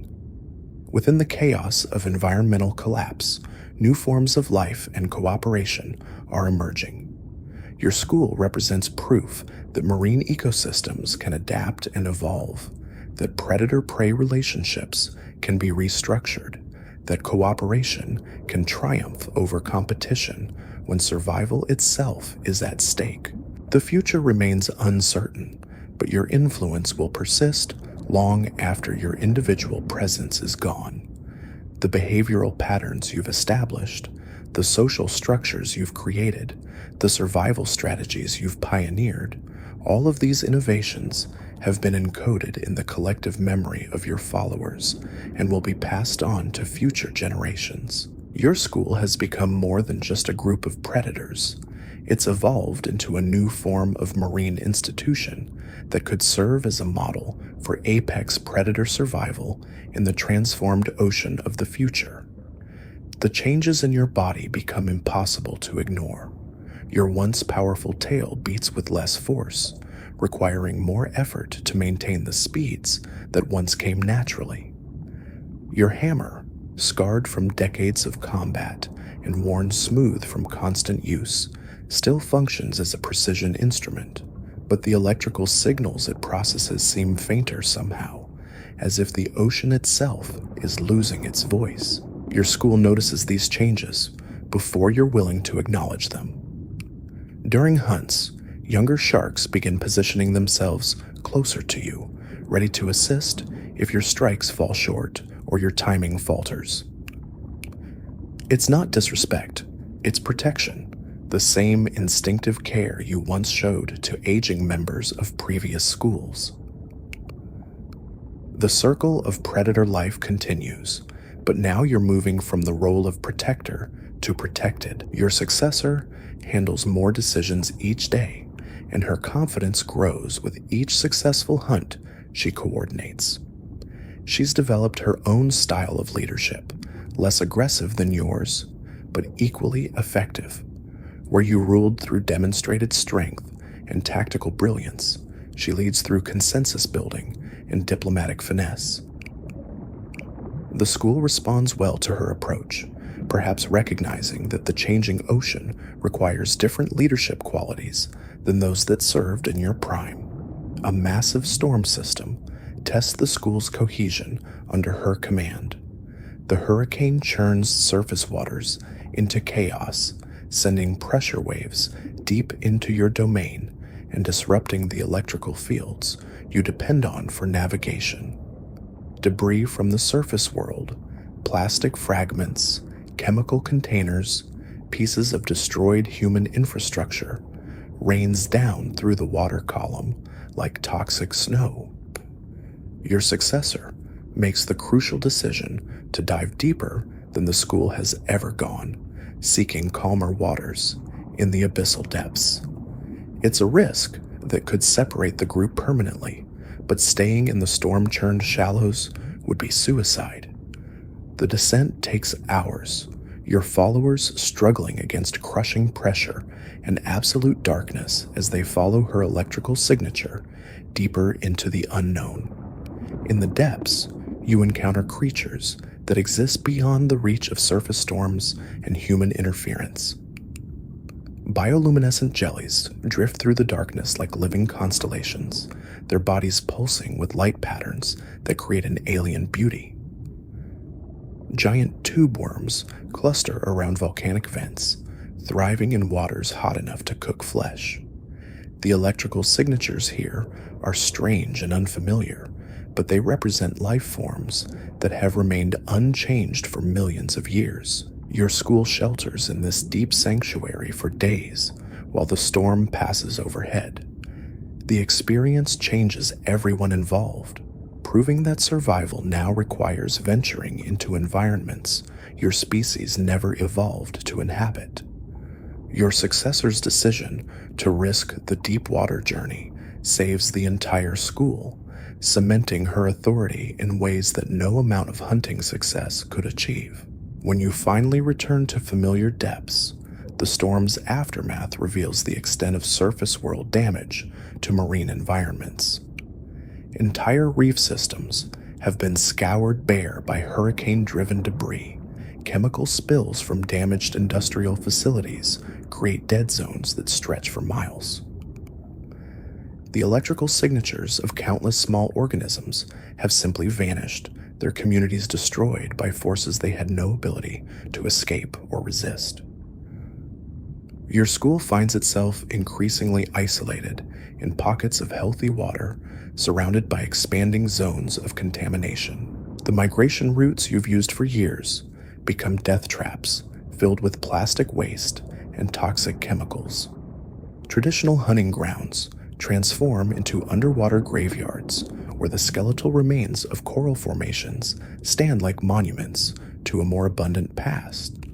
Adaptation becomes a daily requirement rather than a gradual process. Your followers learn to recognize the chemical signatures of different pollutants, developing instinctive avoidance behaviors that keep them clear of the most dangerous contamination zones. The mixed species composition of your school proves crucial during this period, as different species have varying tolerances for environmental toxins. Bull sharks, with their robust digestive systems, can process prey that would poison other species. Tigers, with their indiscriminate feeding habits, actually benefit from some disrupted ecosystems where their adaptability gives them advantages over more specialized hunters. Your hammerheads, with their sophisticated sensory systems, serve as early warning networks that detect environmental hazards before other species recognize the danger. Your role evolves into that of a living library, your decades of experience providing context for environmental changes that your followers have never encountered before. You remember when the water was cleaner, when prey was more abundant, when the ocean's chemistry remained stable across seasons. This historical perspective becomes invaluable for making decisions about which environmental changes represent temporary fluctuations versus permanent shifts that require fundamental adaptation. The younger sharks in your school listen to your accounts of past conditions with the fascination of students hearing legends from a mythical time. To them, the degraded ocean is normal. They've never experienced the abundance and stability that characterized marine ecosystems in your youth. Your memories become their baseline for understanding how much the world has changed and what they're fighting to preserve. An encounter with researchers studying the effects of ocean acidification gives you glimpses into the surface world's understanding of the changes you're experiencing. Their equipment detects the same chemical shifts that have been affecting your sensory capabilities, but their measurements reveal the scope of the problem in ways your individual experience couldn't capture.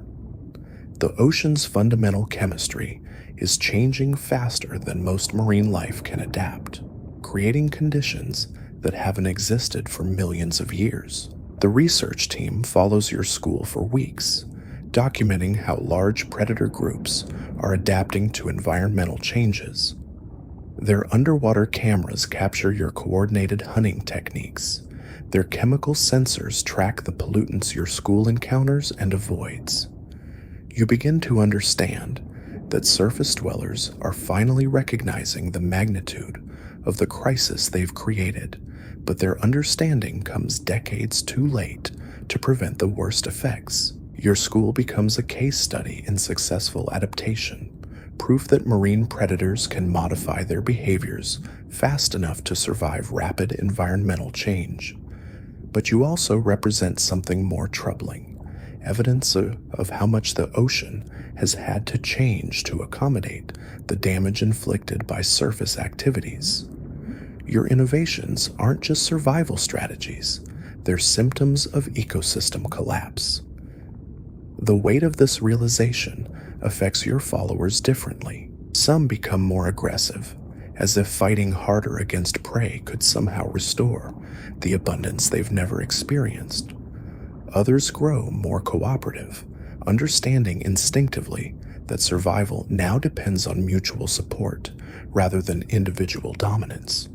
Your successor falls into the latter category, her leadership style reflecting a deep understanding that the old rules of predator competition no longer apply in a world where prey itself is becoming extinct. Your body continues its gradual decline, but your mind remains sharp enough to recognize the broader patterns at work in your changing world.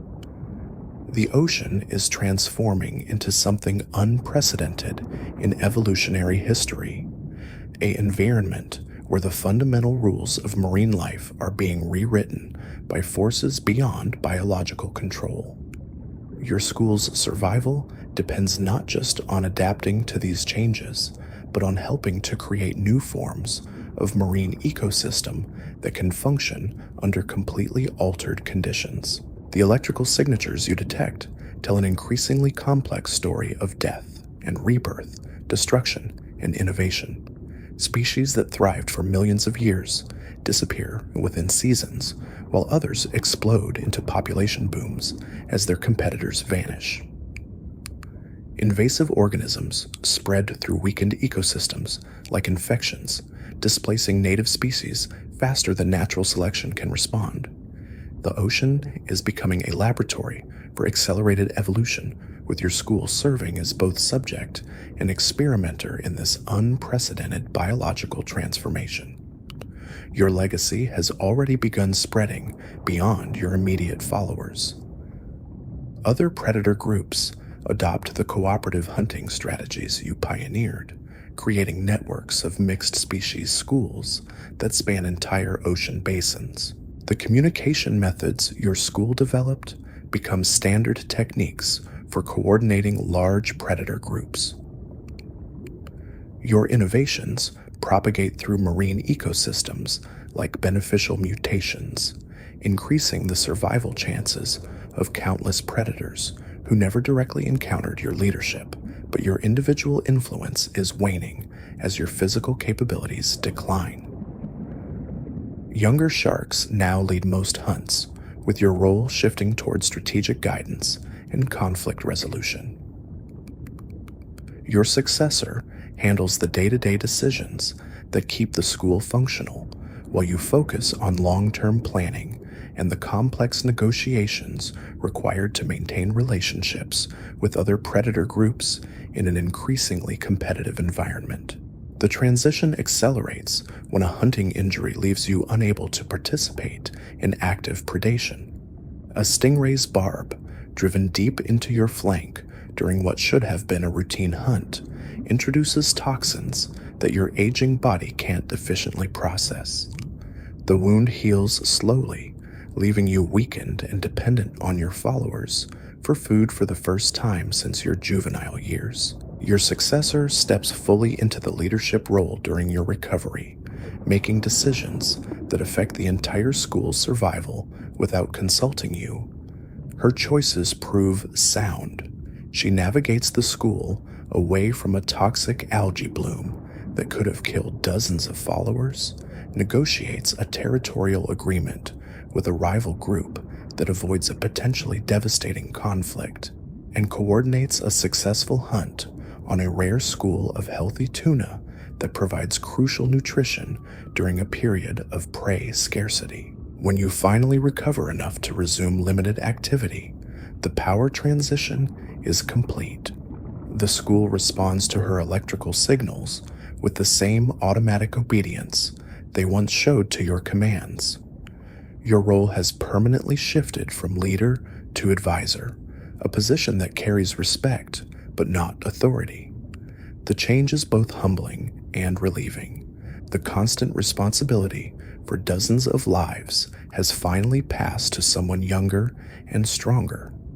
Your new role allows you to observe the school's operations with the perspective of an outsider, and what you see fills you with pride and concern in equal measure. Your successor has maintained the complex social structures and hunting strategies you developed, but she's also introduced innovations that reflect her own understanding of the challenges facing marine predators.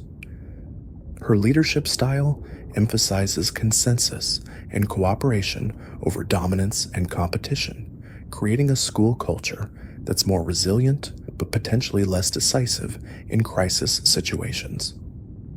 The ocean around you continues its relentless transformation, presenting new challenges that test even your accumulated wisdom. Dead zones expand like spreading cancers, regions where the water itself can't support complex life. Microplastics contaminate the food web from the smallest plankton to the largest predators, introducing toxins that accumulate in predator tissues over time. Climate disruption creates temperature and chemistry fluctuations that make traditional migration patterns obsolete. Your school adapts to each new challenge, but the adaptations come at increasing cost. Energy that should go toward growth and reproduction instead goes toward processing toxins and avoiding contaminated areas. Time that should be spent hunting gets diverted to searching for increasingly rare clean water.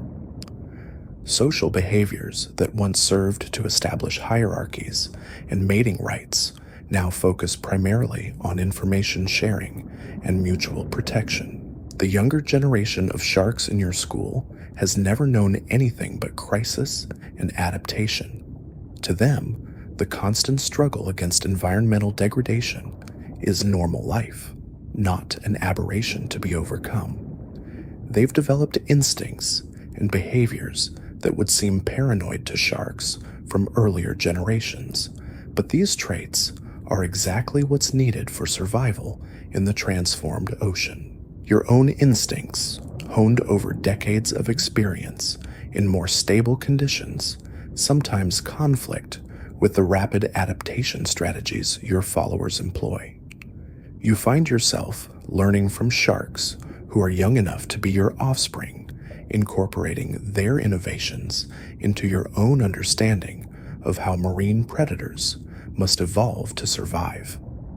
The reversal of traditional knowledge, flow from elder to younger, reflects how quickly the fundamental rules of ocean life are changing. Your electrical signature, once strong enough to coordinate dozens of followers across miles of ocean, now serves primarily as a beacon of experience and wisdom.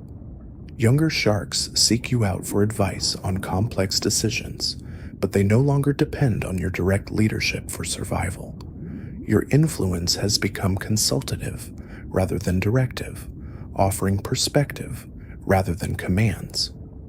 The transformation feels appropriate somehow. Your body is no longer capable of the aggressive leadership that established your dominance, but your mind has accumulated knowledge that remains valuable to the school's continued success.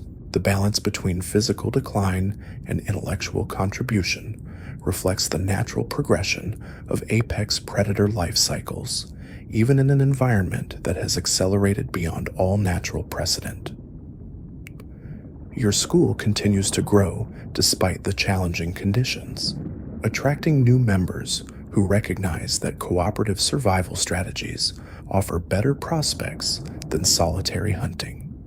The mixed species composition that once seemed experimental has proven so successful that it's becoming the standard model for large predator groups throughout the ocean.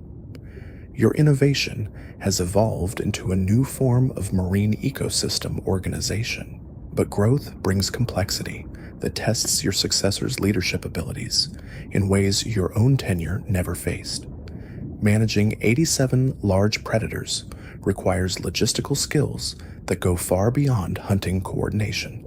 Food distribution, territorial negotiations, conflict resolution, and environmental hazard assessment all demand constant attention from a leadership team that must make life or death decisions multiple times per day. Your successor has developed her own network of trusted advisors, sharks, whose specialized knowledge complements her general leadership abilities. A bull shark with exceptional chemical sensing abilities serves as the school's toxin detection specialist. A tiger shark with extensive deep water experience guides decisions about depth changes and pressure adaptation. Several hammerheads with particularly acute electrical sensitivity form an early warning network that monitors for approaching threats or opportunities. This distributed leadership model represents another evolution in your school's organizational structure, moving beyond the single leader hierarchy that characterized your own reign toward a more collaborative system that can process complex information faster and more accurately. Your successor's willingness to delegate authority reflects both her confidence and her recognition that the challenges facing modern marine predators require expertise beyond any individual's capabilities.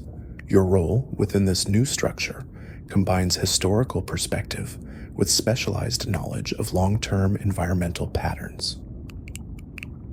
Your decades of experience provide context for interpreting current changes, helping distinguish temporary fluctuations from permanent shifts that require fundamental adaptation. The younger leaders consult you regularly, but they make their own decisions based on current conditions rather than historical precedent. The ocean continues its transformation, but your school has become a model for successful adaptation that's being studied and emulated throughout the marine predator community. Research vessels follow your group with increasing frequency, documenting the cooperative hunting strategies and social structures that allow large predator aggregations to thrive despite environmental degradation. Your innovations are becoming textbook examples of behavioral evolution in response to rapid environmental change. Your legacy swims in formation around you, embodied in dozens of followers who've learned to survive in conditions that would have destroyed previous generations of marine predators. The hunting techniques, communication methods, and social structures you developed have spread far beyond your immediate school, creating networks of cooperative predator groups that maintain some semblance of natural predator-prey balance despite the ongoing ecosystem collapse. Your hammer, worn smooth by decades of use, continues to read the electrical signatures of a world in transition. The signals tell stories of decline and adaptation, of species struggling to survive in conditions their evolution never prepared them for, but they also tell stories of innovation and cooperation, of new forms of life emerging from the chaos of environmental disruption. Your individual journey is approaching its end, but the systems you created will persist long after your electrical signature fades from the ocean's complex symphony of life. Your school has evolved from a survival strategy into a new form of marine institution, proving that apex predators can adapt to environmental change through learned behaviors and cultural transmission rather than just genetic evolution. The future remains uncertain, but your influence will continue shaping marine predator behavior for generations to come. The cooperative hunting strategies, mixed species social structures, and adaptive migration patterns you pioneered represent a new chapter in ocean predator evolution, one written not in DNA, but in the collective memory and learned behaviors of the predator communities you helped create. Your electrical signature grows fainter each day, but the patterns you established continue to pulse through the ocean's networks of predator communication. Your legacy lives in every coordinated hunt, every successful territorial negotiation, every innovative adaptation that allows marine predators to thrive despite the ongoing environmental crisis. You've become more than just a successful individual. You've evolved into a catalyst for the fundamental transformation of marine predator society. The water around you feels different now, carrying vibrations that your failing senses struggle to interpret. Your successor has been leading the school for months, and her decisions grow bolder with each passing day. She guides the group toward hunting grounds you would never have risked exploring, thermal vents where the water burns with chemical heat, abyssal plains where pressure could crush smaller sharks, underwater canyons that echo with sounds no hammerhead was meant to hear. But these extreme environments offer rewards that justify their dangers. Near the thermal vents, colonies of giant tube worms provide protein-rich meals that sustain your followers for days. The crushing depths hide species of squid and fish that have never encountered large predators, making them easy targets for coordinated attacks.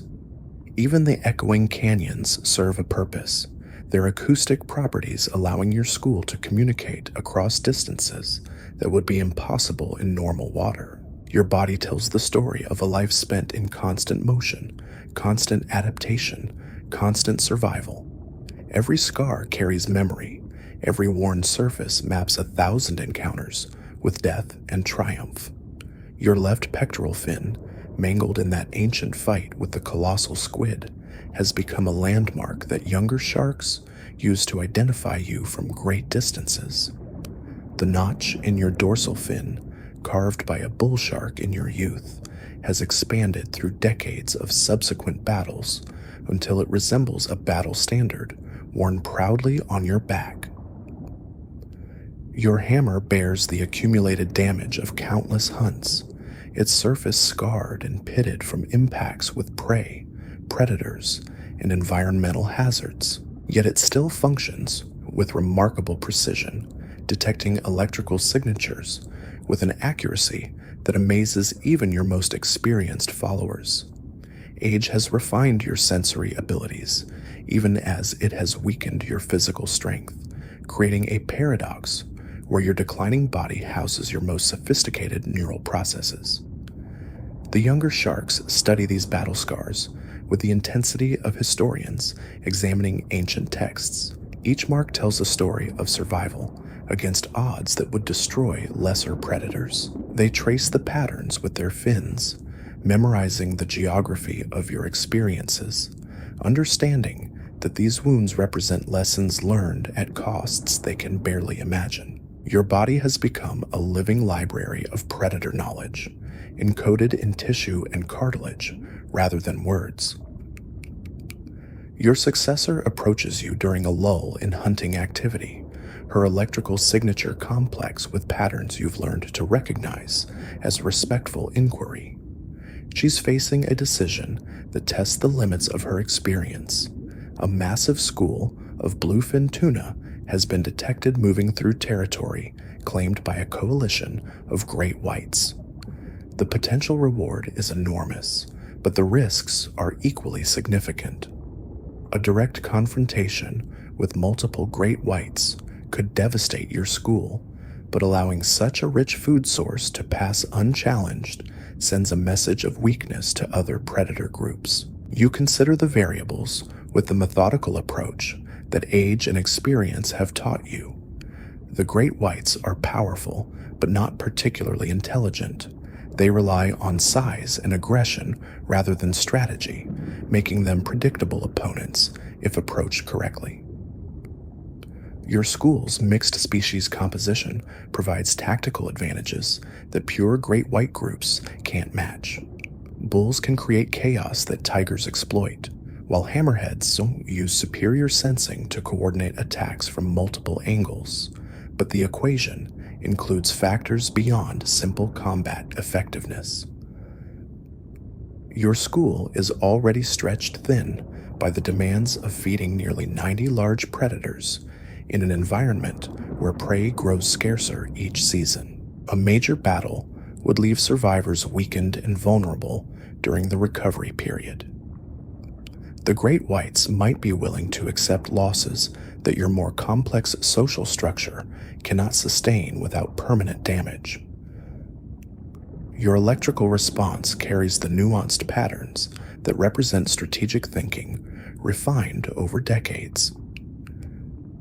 You suggest an approach that avoids direct confrontation while still claiming a share of the tuna bonanza. The school could shadow the great whites at a respectful distance, waiting for the inevitable feeding frenzy to scatter the remaining tuna. In the chaos that follows any large-scale hunt, your followers could pick off stragglers and wounded fish without challenging the great white's primary claim to the school. Your successor considers this advice with the careful attention she's learned to pay to your strategic insights. Her own instincts favor a more aggressive approach. She's young enough to believe in the power of coordinated tactics over raw strength. But she's also smart enough to recognize that your survival to advanced age represents proof that cautious strategies often outperform bold ones in the long term. The compromise she develops combines elements of both approaches. The school will split into 3 groups, with the largest contingent following your suggested shadowing strategy, while smaller, faster units attempt to harass the great whites enough to disrupt their hunting efficiency. If the harassment succeeds, the scattered tuna become available for coordinated attacks. If it fails, the shadowing group remains positioned to exploit whatever opportunities arise from the great whites feeding. The plan requires precise timing and flawless communication across multiple hunting groups operating independently. Your successor assigns her most trusted lieutenants to lead the harassment units while she coordinates the main shadowing force.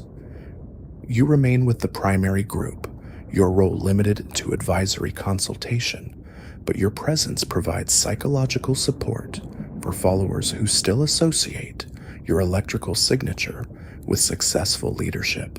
The encounter unfolds with the complex choreography of an underwater ballet performed by apex predators.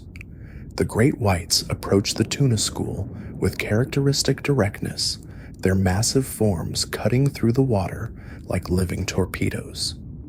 Their attack lacks subtlety, but compensates with overwhelming force, turning the organized tuna formation into a chaos of panicked fish fleeing in every direction. Your school's harassment units strike at precisely the right moment, darting between the great whites and their prey with calculated precision. Bulls slam into great white flanks with bone-jarring impacts, while tigers use their powerful jaws to tear at pectoral fins and tail flukes. The attacks aren't designed to inflict fatal damage. Your followers are too smart to attempt killing great whites in direct combat, but to create enough pain and distraction to disrupt the feeding frenzy. The strategy works better than anyone expected. The great whites, accustomed to feeding without interference, react to the harassment with confusion and rage rather than coordinated defense. They turn on each other in their frustration, massive jaws snapping at shadows while the real threats dance just beyond their reach. The tuna school, already scattered by the initial attack, fragments completely as the predators lose focus on their original prey. Your shadowing group moves in with surgical precision, targeting the largest and most disoriented tuna with coordinated strikes that leave no fish time to recover from its panic. The electrical chaos created by dozens of large predators in close proximity provides perfect cover for your followers' attacks. Within minutes, your school has secured enough food to sustain the entire group for days, all without losing a single member to great white retaliation. The success of this complex operation cements your successor's reputation as a tactical innovator worthy of your legacy. But more importantly, it demonstrates that the cooperative hunting strategies you pioneered can evolve and adapt to new challenges. Your school has moved beyond simply copying your methods to developing original techniques that build upon the foundation you established. Your role in the victory was minimal in terms of direct action, but crucial in terms of strategic guidance. The younger generation of leaders now understands how your decades of experience can complement their physical capabilities and innovative thinking. The combination of historical perspective and current adaptability creates a leadership structure more resilient than either element could provide alone. The great whites eventually retreat, bloodied and frustrated by their encounter with tactics they've never faced before. Word of the confrontation spreads through the ocean's predator communication networks, enhancing your school's reputation while discouraging future challenges from groups that might otherwise test your territorial claims. Your successor has achieved something that eluded many leaders, a victory that increases security rather than attracting additional conflicts. The tuna feast allows your school to operate from a position of strength for the first time in months. Well-fed predators are more cooperative, less prone to internal conflicts, and better able to focus on long-term planning rather than immediate survival needs. Your successor uses this breathing space to implement organizational changes that will help the school adapt to increasingly challenging environmental conditions. She establishes specialized roles for members whose unique capabilities serve the group's collective interests. Sharks with exceptional chemical sensitivity become the school's environmental monitoring network, detecting pollution and toxin concentrations before they reach dangerous levels. Individuals with superior electrical sensitivity form advanced scouting units that can detect prey or threats from unprecedented distances. Even elderly sharks like yourself find new purposes as strategic advisors and cultural historians. These role specializations represent another evolutionary step in marine predator social organization. Previous generations of sharks operated as generalist hunters with similar capabilities and responsibilities. Your school has developed into something resembling a complex organism with different members serving specialized functions that contribute to the group's overall success. The adaptation reflects the reality that survival in the degraded ocean requires capabilities no individual predator can possess alone. Your own specialized role continues to evolve as your physical limitations become more pronounced. Extended hunting expeditions now exhaust you completely, requiring rest periods that younger sharks don't need. Your maximum swimming speed has declined to levels that would be dangerous if you encountered fast-moving threats without protection. Even your legendary appetite has diminished as your aging digestive system struggles to process the large meals that once fueled your growth and strength. But your mental capabilities remain sharp, perhaps even enhanced by the reduced demands of physical activity. You spend more time processing sensory information, analyzing patterns in the electrical signatures that surround your school's movements. The complex interplay of bioelectric fields created by nearly 90 large predators provides data that would overwhelm younger sharks, but your experienced mind can extract meaningful intelligence from the chaos. You begin to notice subtle changes in your followers' electrical signatures that indicate stress, illness, or behavioral shifts before they become visible through conventional observation. A slight irregularity in a bull shark's bioelectric pattern alerts you to an infection that could spread through the school if left untreated. Unusual fluctuations in a tiger shark's electrical output reveal internal injuries that require immediate attention. Your hammer has evolved into a medical diagnostic tool that can assess the health of your entire school. This capability becomes crucial when a toxic algae bloom threatens to poison several members of your group. The contamination is too subtle for normal senses to detect until symptoms appear, but your refined electrical sensitivity picks up the characteristic changes in cellular activity that indicate toxin exposure. Your early warning allows the affected sharks to receive treatment, forced regurgitation, and extended fasting that prevents the poisoning from reaching fatal levels. The incident reinforces your value to the school despite your physical decline. Your followers understand that your sensory capabilities provide protection they can't obtain elsewhere. The respect you receive shifts from admiration for past achievements to appreciation for current contributions. Your legacy becomes active rather than historical, proven daily through the lives your insights save. Your successor recognizes this evolution in your role and adjusts the school's organizational structure accordingly. Instead of treating you as a retired leader whose time has passed, she integrates your diagnostic capabilities into the group's operational procedures.